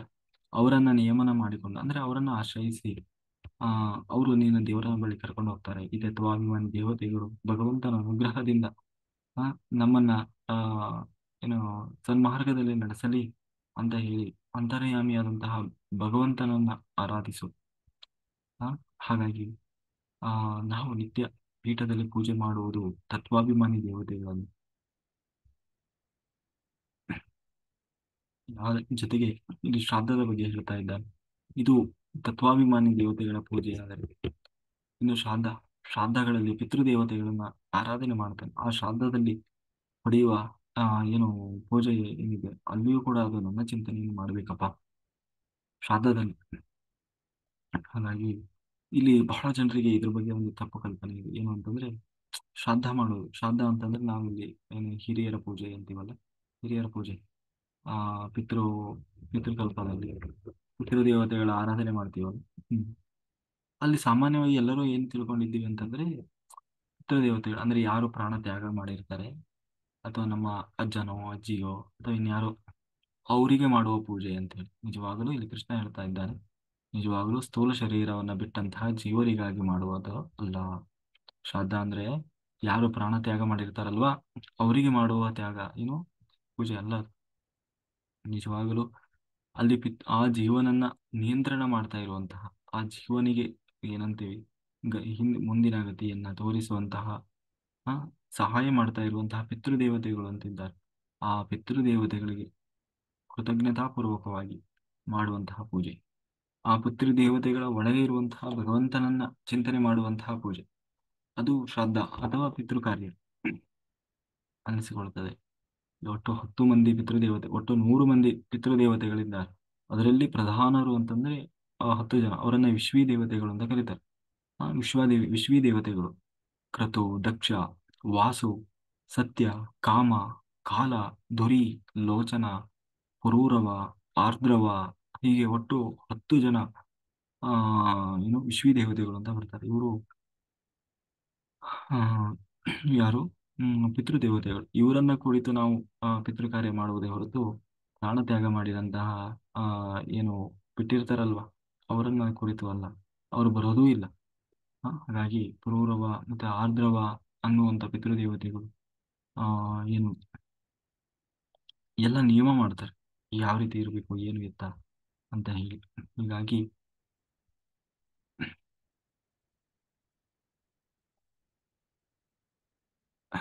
ಈ ಶ್ರಾದ್ದ ಮಾಡುವ ಉದ್ದೇಶ ಏನಪ್ಪಾ ಅಂತಂದ್ರೆ, ಈಗ ನಮ್ಮ ಈಗ ಯಾರೋ ಪ್ರಾಣತ್ಯಾಗ ಮಾಡಿರ್ತಾರೆ, ಅವರು ಹೋಗುವ ದಾರಿಯಲ್ಲಿ ಅವರಿಗೆ ಯಾವುದೋ ಒಂದು ಕಾರಣದಿಂದ ಹ್ಮ್, ಮುಂದೆ ಹೋಗಲಿಕ್ಕೆ ಸಾಧ್ಯವಾಗದೆ ಅಲ್ಲೇ ಸ್ಟ್ರಕ್ ಆದ್ರು ಅಂತ ಆದ್ರೆ ಅವರಿಗೆ ಸಹಾಯ ಮಾಡಲಿ, ಅವರನ್ನ ಮುಂದಿನ ಸದ್ಗತಿಗೆ ನೆರವಾಗಲಿ ಅಂತ ಹೇಳಿ ನಾವು ಪಿತೃದೇವತೆಗಳನ್ನ ಪ್ರಾರ್ಥನೆ ಮಾಡೋದು ಇಲ್ಲಿ ಕೆಳಗಿರುವವರು. ಆ ಮೂಲಕ ಅವರು ಸಂತುಷ್ಟರಾಗಿ ಆ ಅವರಿಗೆ ಸಹಾಯ ಮಾಡ್ತಾರೆ ಮುಂದೆ ಹೋಗ್ಲಿಕ್ಕೆ ಸದ್ಗತಿ ದೊರಕಲಿಕ್ಕೆ ಅನ್ನೋದು ಈ ಶ್ರದ್ಧಾ ಅನ್ನುವುದರ ಪರಿಕಲ್ಪನೆಯ ಹೊರತು ಅಥವಾ ನಾವಿಲ್ಲಿ ಏನೋ ಪಿಂಡ ಹಾಕಿದ್ವಿ ಅದು ಅವರಿಗೆ ಅಲ್ಲಿರೋರಿಗೆ ಹೊಟ್ಟೆಗೆ ಹೋಯ್ತು ಅನ್ನುವುದು ಅದರ ಅರ್ಥ ಅಲ್ಲವೇ ಅಲ್ಲ. ಅದು ಆ, ಪಿಂಡ ಹಾಕುವುದು ಅನ್ನೋದು ಅದು ಪಿತೃದೇವತೆಗಳನ್ನ ಆ ರೂಪದಲ್ಲಿ ನಾವು ಆರಾಧನೆ ಮಾಡೋದು ಅಂದ್ರೆ ಅವರಿಗೆ ಸಮರ್ಪಣೆ ಮಾಡುವುದು ಅಂತ ಅದರ ಅರ್ಥ. ಆ ಏಕೆಂದ್ರೆ ಪಿತೃದೇವತೆಗಳು ಆ ರೀತಿಯಲ್ಲಿ ಕೊಡುವುದನ್ನ ಇಷ್ಟಪಡ್ತಾರೆ. ಅದಕ್ಕೆ ಈ ಇದರಲ್ಲೆಲ್ಲ ಬರ್ತದೆ, ಏನು ಭಾಗವತದಲ್ಲಿ ಬರ್ತದೆ. ಆ ಏನು ಪಿತೃದೇವತೆಗಳಿಗೆ ಆ ಹ್ಮ್, ಏನು ವರಾಹಾರೂಪಿ ಭಗವಂತ ಅವರಿಗೆ ಹೇಳ್ತಾನೆ. ಏನು ಕೊನೆಗೆ ಲಾಸ್ಟಿಗೆ ಉಂಡೆಯ ರೂಪದಲ್ಲಿ ಕೊಡ್ತಾನೆ. ಆವಾಗ ಇನ್ನು ಮುಂದೆ ನಮಗೆ ಕೊಡುವವರೆಲ್ಲರೂ ಇದೇ ರೀತಿ ಉಂಡೆಯನ್ನು ಕಟ್ಟಿಕೊಳ್ಳಿ ಅಂತ ಹೇಳಿ, ಅಂದ್ರೆ ಈ ಪಿಂಡ ಕಟ್ತೀವಲ್ಲ ಪಿಂಡ ಅಂತೀವಲ್ಲ ಹಾಗೆ ಆ ರೀತಿಯಾಗಿ ಅವರಿಗೆ ಕೊಡ್ತಾರೆ. ಕೊಡೋದು ಹವಿಸ್ಸು. ಈಗ ನಾವು ಬೇರೆ ದೇವತೆಗಳಿಗೆ ತತ್ವಾಭಿಮಾನಿ ದೇವತೆಗಳಿಗೆ ಹವಿಸ್ಸನ್ನ ಹೇಗೆ ಕೊಡ್ತೀವಿ? ಅಗ್ನಿಯ ಮೂಲಕ ಕೊಡ್ತೀವಿ. ಆದ್ರೆ ಇವರಿಗೆ ಅಗ್ನಿ ಮೂಲಕ ಕೊಡಲ್ಲ, ಪಿಂಡ ಅಂದ್ರೆ ಉಂಡೆಯ ರೂಪದಲ್ಲಿ ಕಟ್ಟಿ ಕೊಡ್ತೀವಿ. ಹಾಗೆ ಆ ರೂಪದಲ್ಲಿ ಅಷ್ಟೇ. ಆ ಅಂದ್ರೆ ಅದು ಕೂಡ ಹವಿಸ್ಸು. ಹಾಗೆ ತತ್ವಾಭಿಮಾನಿ ದೇವತೆಗಳು, ಪಿತೃದೇವತೆಗಳು, ನಂತರ ಮನುಷ್ಯರು ಕೂಡ ಮುಖ್ಯವಾದ ಆಹಾರ ಏನಪ್ಪಾ ಅಂತಂದ್ರೆ ಔಷಧಿ ಅಂತ. ಔಷಧಿ ಅಂತಂದ್ರೆ ಒಂದು ಕಡೆ ಒಂದು ಸಾರಿ ಫಲ ಕೊಡ್ತದೆ, ಸತ್ವ ಬಿಡ್ತವೆ ಗಿಡಗಳು. ಅಂದ್ರೆ ಉದಾಹರಣೆಗೆ ದವಸ ಧಾನ್ಯಗಳು, ಈ ಭತ್ತ, ಗೋಧಿ, ರಾಗಿ ಇವೆಲ್ಲ ಇರ್ತಾವಲ್ಲ, ಒಂದ್ಸರಿ ಫಲ ಕೊಟ್ಟ ಮೇಲೆ ಅದು ಸತ್ತು ಹೋಗ್ತದೆ. ಈ ಔಷಧಿಗಳು, ಈ ಔಷಧಿಗಳ ಸಮುದಾಯವೇ ನಾನಾಗಿದ್ದೇನೆ, ಅದರಲ್ಲಿ ನಾನು ಕೂತಿದ್ದೇನೆ. ಆ ಆ ಔಷಧಿಯಿಂದ ನಾನು ಕೂತಿರೋದ್ರಿಂದಲೇ ಅದನ್ನು ತಿಂದಂತಹ ಮನುಷ್ಯನಿಗೆ ಶಕ್ತಿ ಬರ್ತಾ ಇದೆ. ಅಹಂ ಔಷಧಂ ಅಂತ ಹೇಳಿ, ಅಂದ್ರೆ ನಾವು ತಿನ್ನುವ ದವಸ ಧಾನ್ಯವೂ ಕೂಡ ಏನು ದೇವರಿದ್ದಾನೆ. ಅದಕ್ಕೆ ನಾವು ಹೇಳೋದು ಏನು ಪ್ರಾರ್ಥನೆ ದೇವರನ್ನ ಈಗ ಪ್ರಾರ್ಥನೆ ಮಾಡ್ತೀವಿ ನೋಡಿ. ಊಟ ಮಾಡೋಕ್ಕಿಂತ ಮುಂಚೆ ಒಂದು ಸ್ತೋತ್ರ ಹೇಳ್ತೀವಿ, ಏನಂದ್ರೆ ಬ್ರಹ್ಮಾರ್ಪಣಂ ಬ್ರಹ್ಮಾವಿಃ ಬ್ರಹ್ಮಾಗ್ನೌ ಬ್ರಾಹ್ಮಣಾಹುತಂ ಬ್ರಹ್ಮೈವತೇನ ಗಂಧರ್ವಂ ಬ್ರಹ್ಮಕರ್ಮ ಸಮಾಧಿನಃ ಅಹಂ ವೈಶ್ವಾನರೋ ಭೂತ ಪ್ರಾಣಿನಾಂ ದೇಹಮಾಶ್ರಿತಃ ಪ್ರಾಣಾಪಾನ ಸಮಾಪ್ತ ಪಚಾಮ್ಯನ್ನಂ ಚತುರ್ವಿಧಂ. ಅಂದ್ರೆ ಬ್ರಹ್ಮಾರ್ಪಣಂ ಬ್ರಹ್ಮವಿಹಿ, ಆ ಅನ್ನವೂ ಬ್ರಹ್ಮ. ಹಾ ಆ ತಿಂತಾ ಇರೋ ಏನು ಬಂದಿರೋದು ಬ್ರಹ್ಮನಿಂದ, ಆ ತಿಂತಾ ಇರುವಂತಹ ಅನ್ನವೂ ಬ್ರಹ್ಮ. ಕೊನೆಗೆ ಆ ಬ್ರಹ್ಮನನ್ನ ತಿನ್ನುತ್ತಾ ಇರುವವನು ಬ್ರಹ್ಮ. ತಿಂದ ಮೇಲೆ ಒಳಗಡೆ ಹೋದ್ಮೇಲೆ ವೈಶ್ವಾನರ ರೂಪದಿಂದ ಅಂದ್ರೆ ಅಗ್ನಿ, ವೈಶ್ವಾನರ ಅಗ್ನಿ ಅದನ್ನ ಪಚನ ಮಾಡ್ತದೆ. ಪಚನ ಮಾಡಿ ಪುನಃ ಅದನ್ನ ದೇಹಕ್ಕೆ ಕೊಡುವಂಥದ್ದು ಕೂಡ ಬ್ರಹ್ಮ. ಹೀಗೆ ಎಲ್ಲವೂ ಕೂಡ ಬ್ರಹ್ಮ ಅಂತ ಹೇಳಿ ಆ ಬ್ರಹ್ಮನಿಂದ ಬ್ರಹ್ಮನಿಗಾಗಿ, ಬ್ರಹ್ಮನಿಗೋಸ್ಕರ ಬ್ರಹ್ಮನಿಂದಲೇ ಕೊನೆಗೆ ಬ್ರಹ್ಮನಿಗಾಗಿ ಅಂತ ಹೇಳಿ ಏನು ಹವಿಸ್ಸನ್ನ ಕೊಡುವುದು, ಊಟ ಮಾಡುವುದು ಕೂಡ ಒಂದು ಯಜ್ಞ. ಹೀಗೆ ಆ ಹೀಗೆ ದೇವರನ್ನ ಚಿಂತನೆ ಮಾಡುವುದು ಅಂತ ಹೇಳ್ತಾ, ಹಾಗೆಯೇ ಕೃಷ್ಣನ ನಾವು ಆಹುತಿ ಕೊಡುವಾಗ ಪ್ರತಿಯೊಂದು ವಸ್ತುವು ಕೂಡ ಉದಾಹರಣೆಯಾಗಿ ತೆಗೆದುಕೊಂಡು ಹೇಳ್ತಾ ಇಲ್ಲಿ ಕೊನೆಗೆ ಕೃಷ್ಣ ಹೇಳ್ತಾ ಇದ್ದಾರೆ, ನೋಡು ಒಂದು ಯಜ್ಞ ಮಾಡ್ತಾ ಇರ್ತೀವಿ, ಆ ಯಜ್ಞದಲ್ಲಿ ಆಹುತಿ ಕೊಡ್ತಾರಲ್ವ ತುಪ್ಪ, ಆಜ್ಯ. ಅಹಂ ಏವ ಆಜ್ಯಂ ಅಂತ ಹೇಳ್ತಾ ಇದ್ದಾನೆ. ಅಂದ್ರೆ ಆಜ್ಯ ಅಂದರೆ ತುಪ್ಪ. ಆ ತುಪ್ಪದಲ್ಲೂ ಕೂಡ ನಾನಿದ್ದೇನೆ, ಅದರಲ್ಲೂ ವಿಶೇಷವಾದ ಶಕ್ತಿ ಇದೆ. ಹಾಗಾಗಿ ದೇವತೆಗಳು ನೀನು ಹವಿಸ್ಸನ್ನ ತುಪ್ಪದಲ್ಲಿ ಕೊಟ್ಟಾಗ ಅದನ್ನು ಸ್ವೀಕಾರ ಮಾಡ್ತಾರೆ. ಹವಿಸ್ಸು ಎಂದರೆ ಭಗವಂತನಿಗೆ ಅರ್ಪಿಸುವ ಹೋಮದ ದ್ರವ್ಯ. ಆಯ್ತಾ, ಏನೇನೆಲ್ಲ ನಾವು ಯಜ್ಞಕ್ಕೆ ಹಾಕ್ತಿವೋ ಅದೆಲ್ಲ ಕೂಡ ಹವಿಸ್ಸು. ಆ ಹವಿಸ್ಸಿನಲ್ಲಿ ವಿಶೇಷವಾಗಿ ದೇವರು ಕೂತಿರ್ತಾನಂತೆ. ಹಾಗಾಗಿ ಅದು, ಯಾಕೆಂದ್ರೆ ಯಜ್ಞದಲ್ಲಿ ಏನೇನೋ ತಂದು ಹಾಕಲ್ಲ, ಸಿಕ್ಕದನ್ನೆಲ್ಲ ಹಾಕಂಗಿಲ್ಲ. ಕೆಲವೊಂದು ವಿಶಿಷ್ಟವಾದ ವಸ್ತುಗಳು ಅಂತ ಇರ್ತಾವ, ಅದನ್ನೇ ಹಾಕ್ತಾರೆ. ಯಾಕೆ? ಅದು ವಿಶಿಷ್ಟವಾದದ್ದೇ ಯಾಕೆ ಹಾಕಬೇಕು? ಅದರಲ್ಲಿ ನನ್ನ ವಿಶೇಷ ಸನ್ನಿಧಾನ ಇರ್ತದೆ, ವಿಭೂತಿ ರೂಪ. ಹಾಗಾಗಿ ಅದಕ್ಕೆ ಮಹತ್ವ ಬರ್ತದೆ. ಅಗ್ನಿಗೆ ಅರ್ಪಿಸಿದ ಹವಿಸ್ಸು ಅಗ್ನಿಯಿಂದ ಹೊರಹೊಮ್ಮುವ 7 ಬಣ್ಣಗಳ ಮುಖೇನ ವಾತಾವರಣದಲ್ಲಿ ಸೂರ್ಯ ಕಿರಣದಿಂದ ಸೇರಿಸಿ ಸಮಾಜಕ್ಕೆ ಮತ್ತೆ ಪುನಃ ಅದು ಫಲವನ್ನು ಕೊಡ್ತದೆ. ಹೀಗೆ ದೇವರನ್ನ ನಮಸ್ಕಾರ ಮಾಡ್ಬೇಕಪ್ಪ. ಆ ಆ, ಆರಾಧನೆ ಮಾಡ್ಬೇಕು. ಸರ್ವದೇವ ನಮಸ್ಕಾರ ಕೇಶವಂ ಪ್ರತಿ ಗಚ್ಚತಿ. ಭಗವಂತ ಎಲ್ಲ ಶಬ್ದಗಳಿಂದ ವಾಚನಾಗಿದ್ದಾನೆ. ಯಾವ ದೇವರ ಹೆಸರು ಹೇಳಿದರೂ ಅದು ಭಗವಂತನನ್ನೇ ಹೇಳ್ತಾರೆ. ಆ ಬೇರೆ ಬೇರೆ ಒಂದೊಂದು ಜಾತಿಗೆ, ಒಂದೊಂದು ಧರ್ಮಕ್ಕೆ ಒಂದೊಂದು ದೇವರು ಅಂತ ಎಲ್ಲೂ ಇಲ್ಲಪ್ಪ. ಇರುವುದು ಜಗತ್ತಿಗೆ ಒಬ್ಬನೇ ಸೂರ್ಯ, ಒಬ್ಬನೇ ಚಂದ್ರ, ಹೇಗೆ ಹಾಗೆ ಇರುವುದು ಒಬ್ಬನೇ ದೇವರು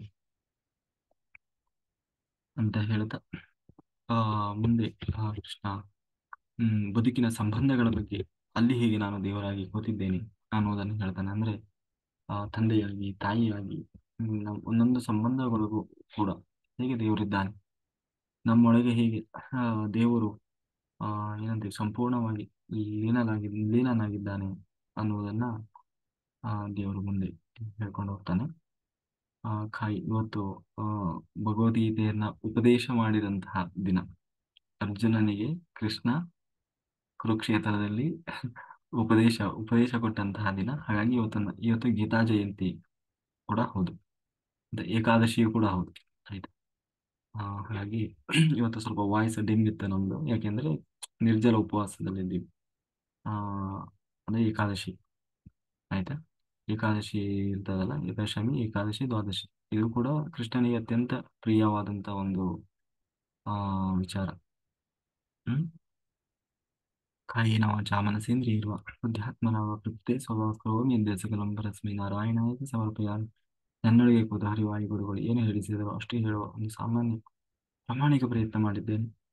ಏನೇ ಲೋಪದೋಷ ಇದ್ದರೂ ಅದು ನನ್ನ ತಪ್ಪಿನಿಂದ ಬಂದ ಸುಜ್ಞಾನವೆಲ್ಲವೂ ಅದು ಭಗವಂತನದು ಎಂದು ಹೇಳ್ತಾ ಇಲ್ಲಿಯವರೆಗೆ ಅತ್ಯಂತ ಶ್ರದ್ಧೆ ಭಕ್ತಿಯಿಂದ ಆಲಿಸಿದಂತಹ ಯೂಟ್ಯೂಬ್ ಅಲ್ಲಿ ಮತ್ತೆ ಜೂಮ್ ಅಲ್ಲಿ ಏನು ಕೇಳಿದಂತೆ ಎಲ್ಲ ಧ್ಯಾನಯೋಗಿ ಬಂಧುಗಳಿಗೆ ಅನಂತ ಕೋಟಿ ಧನ್ಯವಾದಗಳು. ಓಕೆ. ಓಹೋ, ಇವತ್ತೇನು ಎಲ್ಲರೂ ಯೂಟ್ಯೂಬಲ್ಲೇ ಹೋಗ್ಬಿಟ್ಟಾರೆ. ಏನಾದ್ರು 30 ಜೂಮ್ ಅಲ್ಲಿ ಬರ್ತಾ ಇಲ್ಲ ಯಾರು. ಓಕೆ. ಅನಂತ ಕೋಟಿ ಧನ್ಯವಾದಗಳು. Thank you, thank you, thank you. Okay masters, ಇವತ್ತೇನು ಯೂಟ್ಯೂಬಲ್ಲಿ 32 ಜನ ಯೂಟ್ಯೂಬಲ್ಲಿ ಇದ್ದಾರೆ. ಅಂದ್ರೆ ಫಸ್ಟ್ ಎಲ್ಲರೂ ಜೂಮ್ ಅಲ್ಲಿ ಜಾಯ್ನ್ ಆಗ್ರಿ. ಆಯ್ತಾ. ಆ, ಯಾಕಂದ್ರೆ ಎಲ್ಲರೂ ಒಂದ್ ಕಡೆ ಇದ್ರೆ ಎಲ್ಲರಿಗೂ ಒಂದು ಒಳ್ಳೆ ಮೋಟಿವೇಶನ್ ಇರ್ತದೆ. ತುಂಬಾ ಜನ ಮಾಡ್ತಾ ಇದಾರೆ, ನಾನು ನಾವು ಮಾಡ್ಬೇಕು ಅಂತ. ಹಂಗಾಗಿ ಯಾಕಂದ್ರೆ ಅಲ್ಲೊಂದಿಷ್ಟು ಜನ ಇಲ್ಲೊಂದಿಷ್ಟು ಜನ ಯಾರಿಗೆ ಇಲ್ಲಿ ಕನೆಕ್ಟ್ ಆಗಕ್ ಆಗಲ್ಲ ಅಥವಾ ಈ ಸರಿ ನೆಟ್ವರ್ಕ್ ಇಲ್ಲ ಅಥವಾ ಇದಿಲ್ಲ ಅನ್ನೋರು ಯೂಟ್ಯೂಬ್ ಅಲ್ಲಿ ಜಾಯ್ನ್ ಆಗಿ. ಆಯ್ತಾ. Very good. Okay masters, analyse ಮಾಡಿ. ಏನಾದರೂ ಮಾತಾಡೋರು ಇದ್ರೆ ಮಾತಾಡಿ, ಏನಾದರೂ ಡೌಟ್ಸ್ ಇದ್ರೆ ಕೇಳಿ. ಆಯ್ತಾ. ಹಾಗಾಗಿ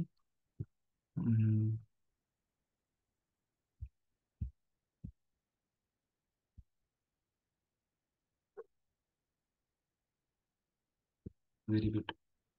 ಬರ್ತಾ ಇದೆ ಈಗಾಗಲೇ 8 ಅಧ್ಯಾಯ, 9ನೇ ಅಧ್ಯಾಯ ನಡೀತಾ ಇದೆ. ಬಹಳ ಯಶಸ್ವಿಯಾಗಿ ಕೃಷ್ಣ ನಡೆಸ್ತಾ ಇದ್ದಾನೆ.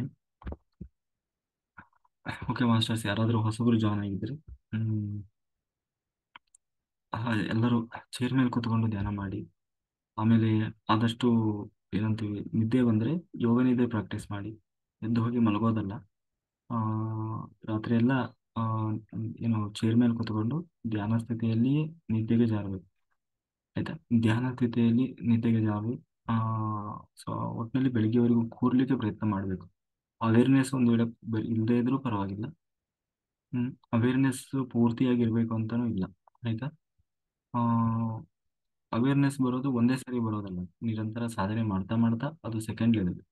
ಫಸ್ಟ್ ನಾವು ರಾತ್ರಿ ಎಲ್ಲ ಕೂರೋದನ್ನು ಪ್ರಾಕ್ಟೀಸ್ ಮಾಡಬೇಕು. ಆಯ್ತಾ. ಅದು ಯೋಗ ನಿದ್ರೆ ಆದ್ರೂ ಓಕೆ, ನೋ ಪ್ರಾಬ್ಲಮ್. ಹಾಗಾಗಿ ರಾತ್ರಿ ಎಲ್ಲ ಕೂತ್ಕೊಳ್ಳಿ. ಎದ್ದು ಹೋಗಿ ಮಲಗಬಾರ್ದು. ಇವಾಗ ಹಿಂಗಿದ್ರು ಚಳಿಗಾಲ, ಬೆಡ್ಶೀಟ್ ಗಿಶೀಟ್ ಎಲ್ಲ ಸುತ್ಕೊಳ್ರಿ. ಆಯ್ತಾ. ಆರಾಮ್ಸೆ ಕೂತ್ಕೊಳ್ರಿ. ಹ್ಮ್ ಆಮೇಲೆ ಬಹಳ ಹೊತ್ತು ನಿಮಗೆ ಮೇಲೆ ಕೂರಕ್ಕಾಗಿಲ್ಲ ಅಂದ್ರೆ ಸ್ವಲ್ಪ ಹೊತ್ತು ಬೇಕಾದ್ರೆ ಕೆಳಗೆ ಕೂತ್ಕೊಳ್ರಿ, ಮೇಲೆ ಕೂತ್ಕೊಳ್ರಿ. ಆಮೇಲೆ ಆ ಏನಂತೀವಿ, ಆದಷ್ಟು ನಾವೆಲ್ಲ ಏನು ಹೇಳ್ಕೊಡ್ತಾ ಇರ್ತೀವಲ್ಲ ಅದನ್ನ ಚೆನ್ನಾಗಿ ಸ್ಪಷ್ಟವಾಗಿ ಅನ್ಕೊಳ್ರಿ ಒಳಗೆ ಹೇಳುವಾಗ. ಆಮೇಲೆ ಇವತ್ತಿನ ನಮ್ಮ ಎಲ್ಲಾ ಸ್ಥಿತಿಯನ್ನ ಫಸ್ಟ್ ನಾವು ಅಸೆಪ್ಟ್ ಮಾಡ್ಬೇಕು. ದೋಷ ಹೇಳ್ತಾ ಕೂರೋದಲ್ಲ. ಅಯ್ಯೋ ನಂದು ಜೀವನವೇ, ಅಯ್ಯೋ ನಂದು ಹಿಂಗಾತು, ಅಯ್ಯೋ ನಂದು ಹಂಗಾತು ಅಂತ ಹೇಳುವುದನ್ನು ಬಿಟ್ಟು ಫಸ್ಟ್ ನಾವು ಇದನ್ನ ಅಸೆಪ್ಟ್ ಮಾಡ್ಬೇಕು. ಹೌದು, ಇದೆಲ್ಲ ಇದರ ಎಲ್ಲದರ ಮೂಲ ನಾನೇ. ನಾನೇ ಮಾಡಿದ್ದು, ಇವತ್ತು ನಾನೇ ಅದನ್ನ ಈ ರೀತಿ ಅನುಭವಿಸ್ತಾ ಇದ್ದೀನಿ ಅನ್ನುವ ಸತ್ಯವನ್ನ ಫಸ್ಟ್ ನಾವು ಒಪ್ಕೊಳ್ಬೇಕು. ಆಯ್ತಾ? ಒಪ್ಕೊಂಡಾದ್ಮೇಲೆ ಆ ಅದಕ್ಕೆ ಕ್ಷಮೆ ಕೇಳಬೇಕು ನಾವು.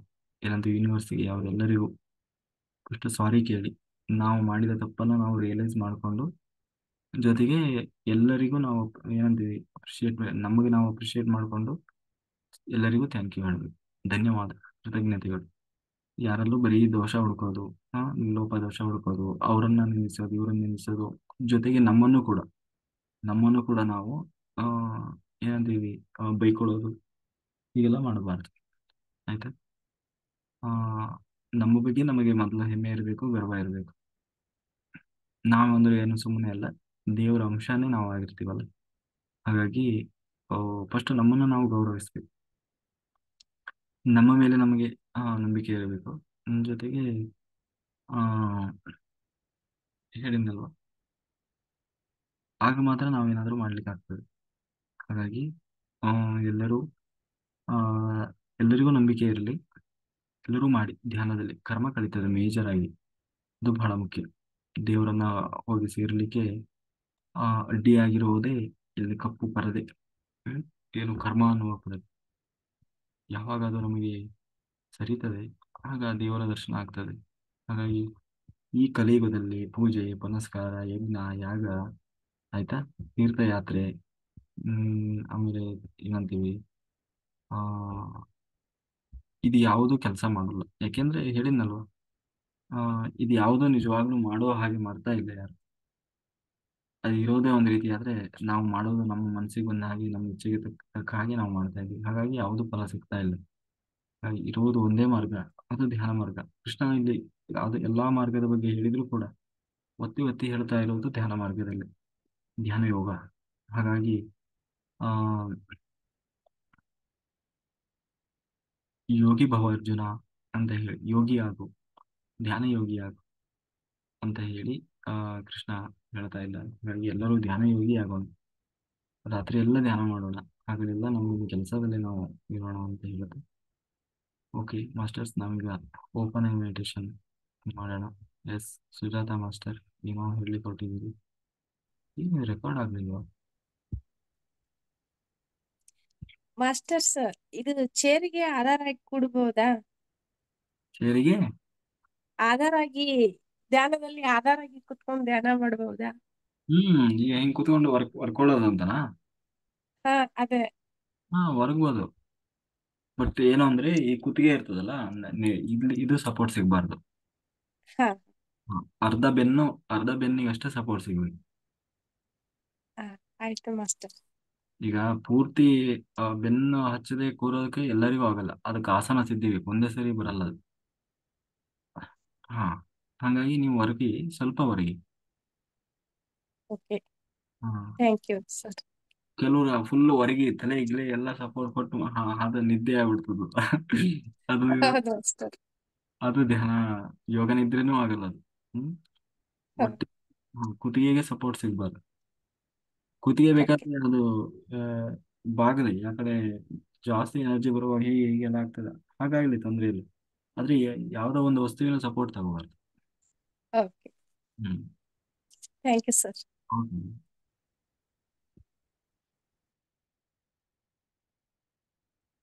ಓಕೆ ಮಾಸ್ಟರ್ಸ್, ಎಲ್ಲರೂ ದೀಪ ಹಚ್ಕೊಳ್ರಿ.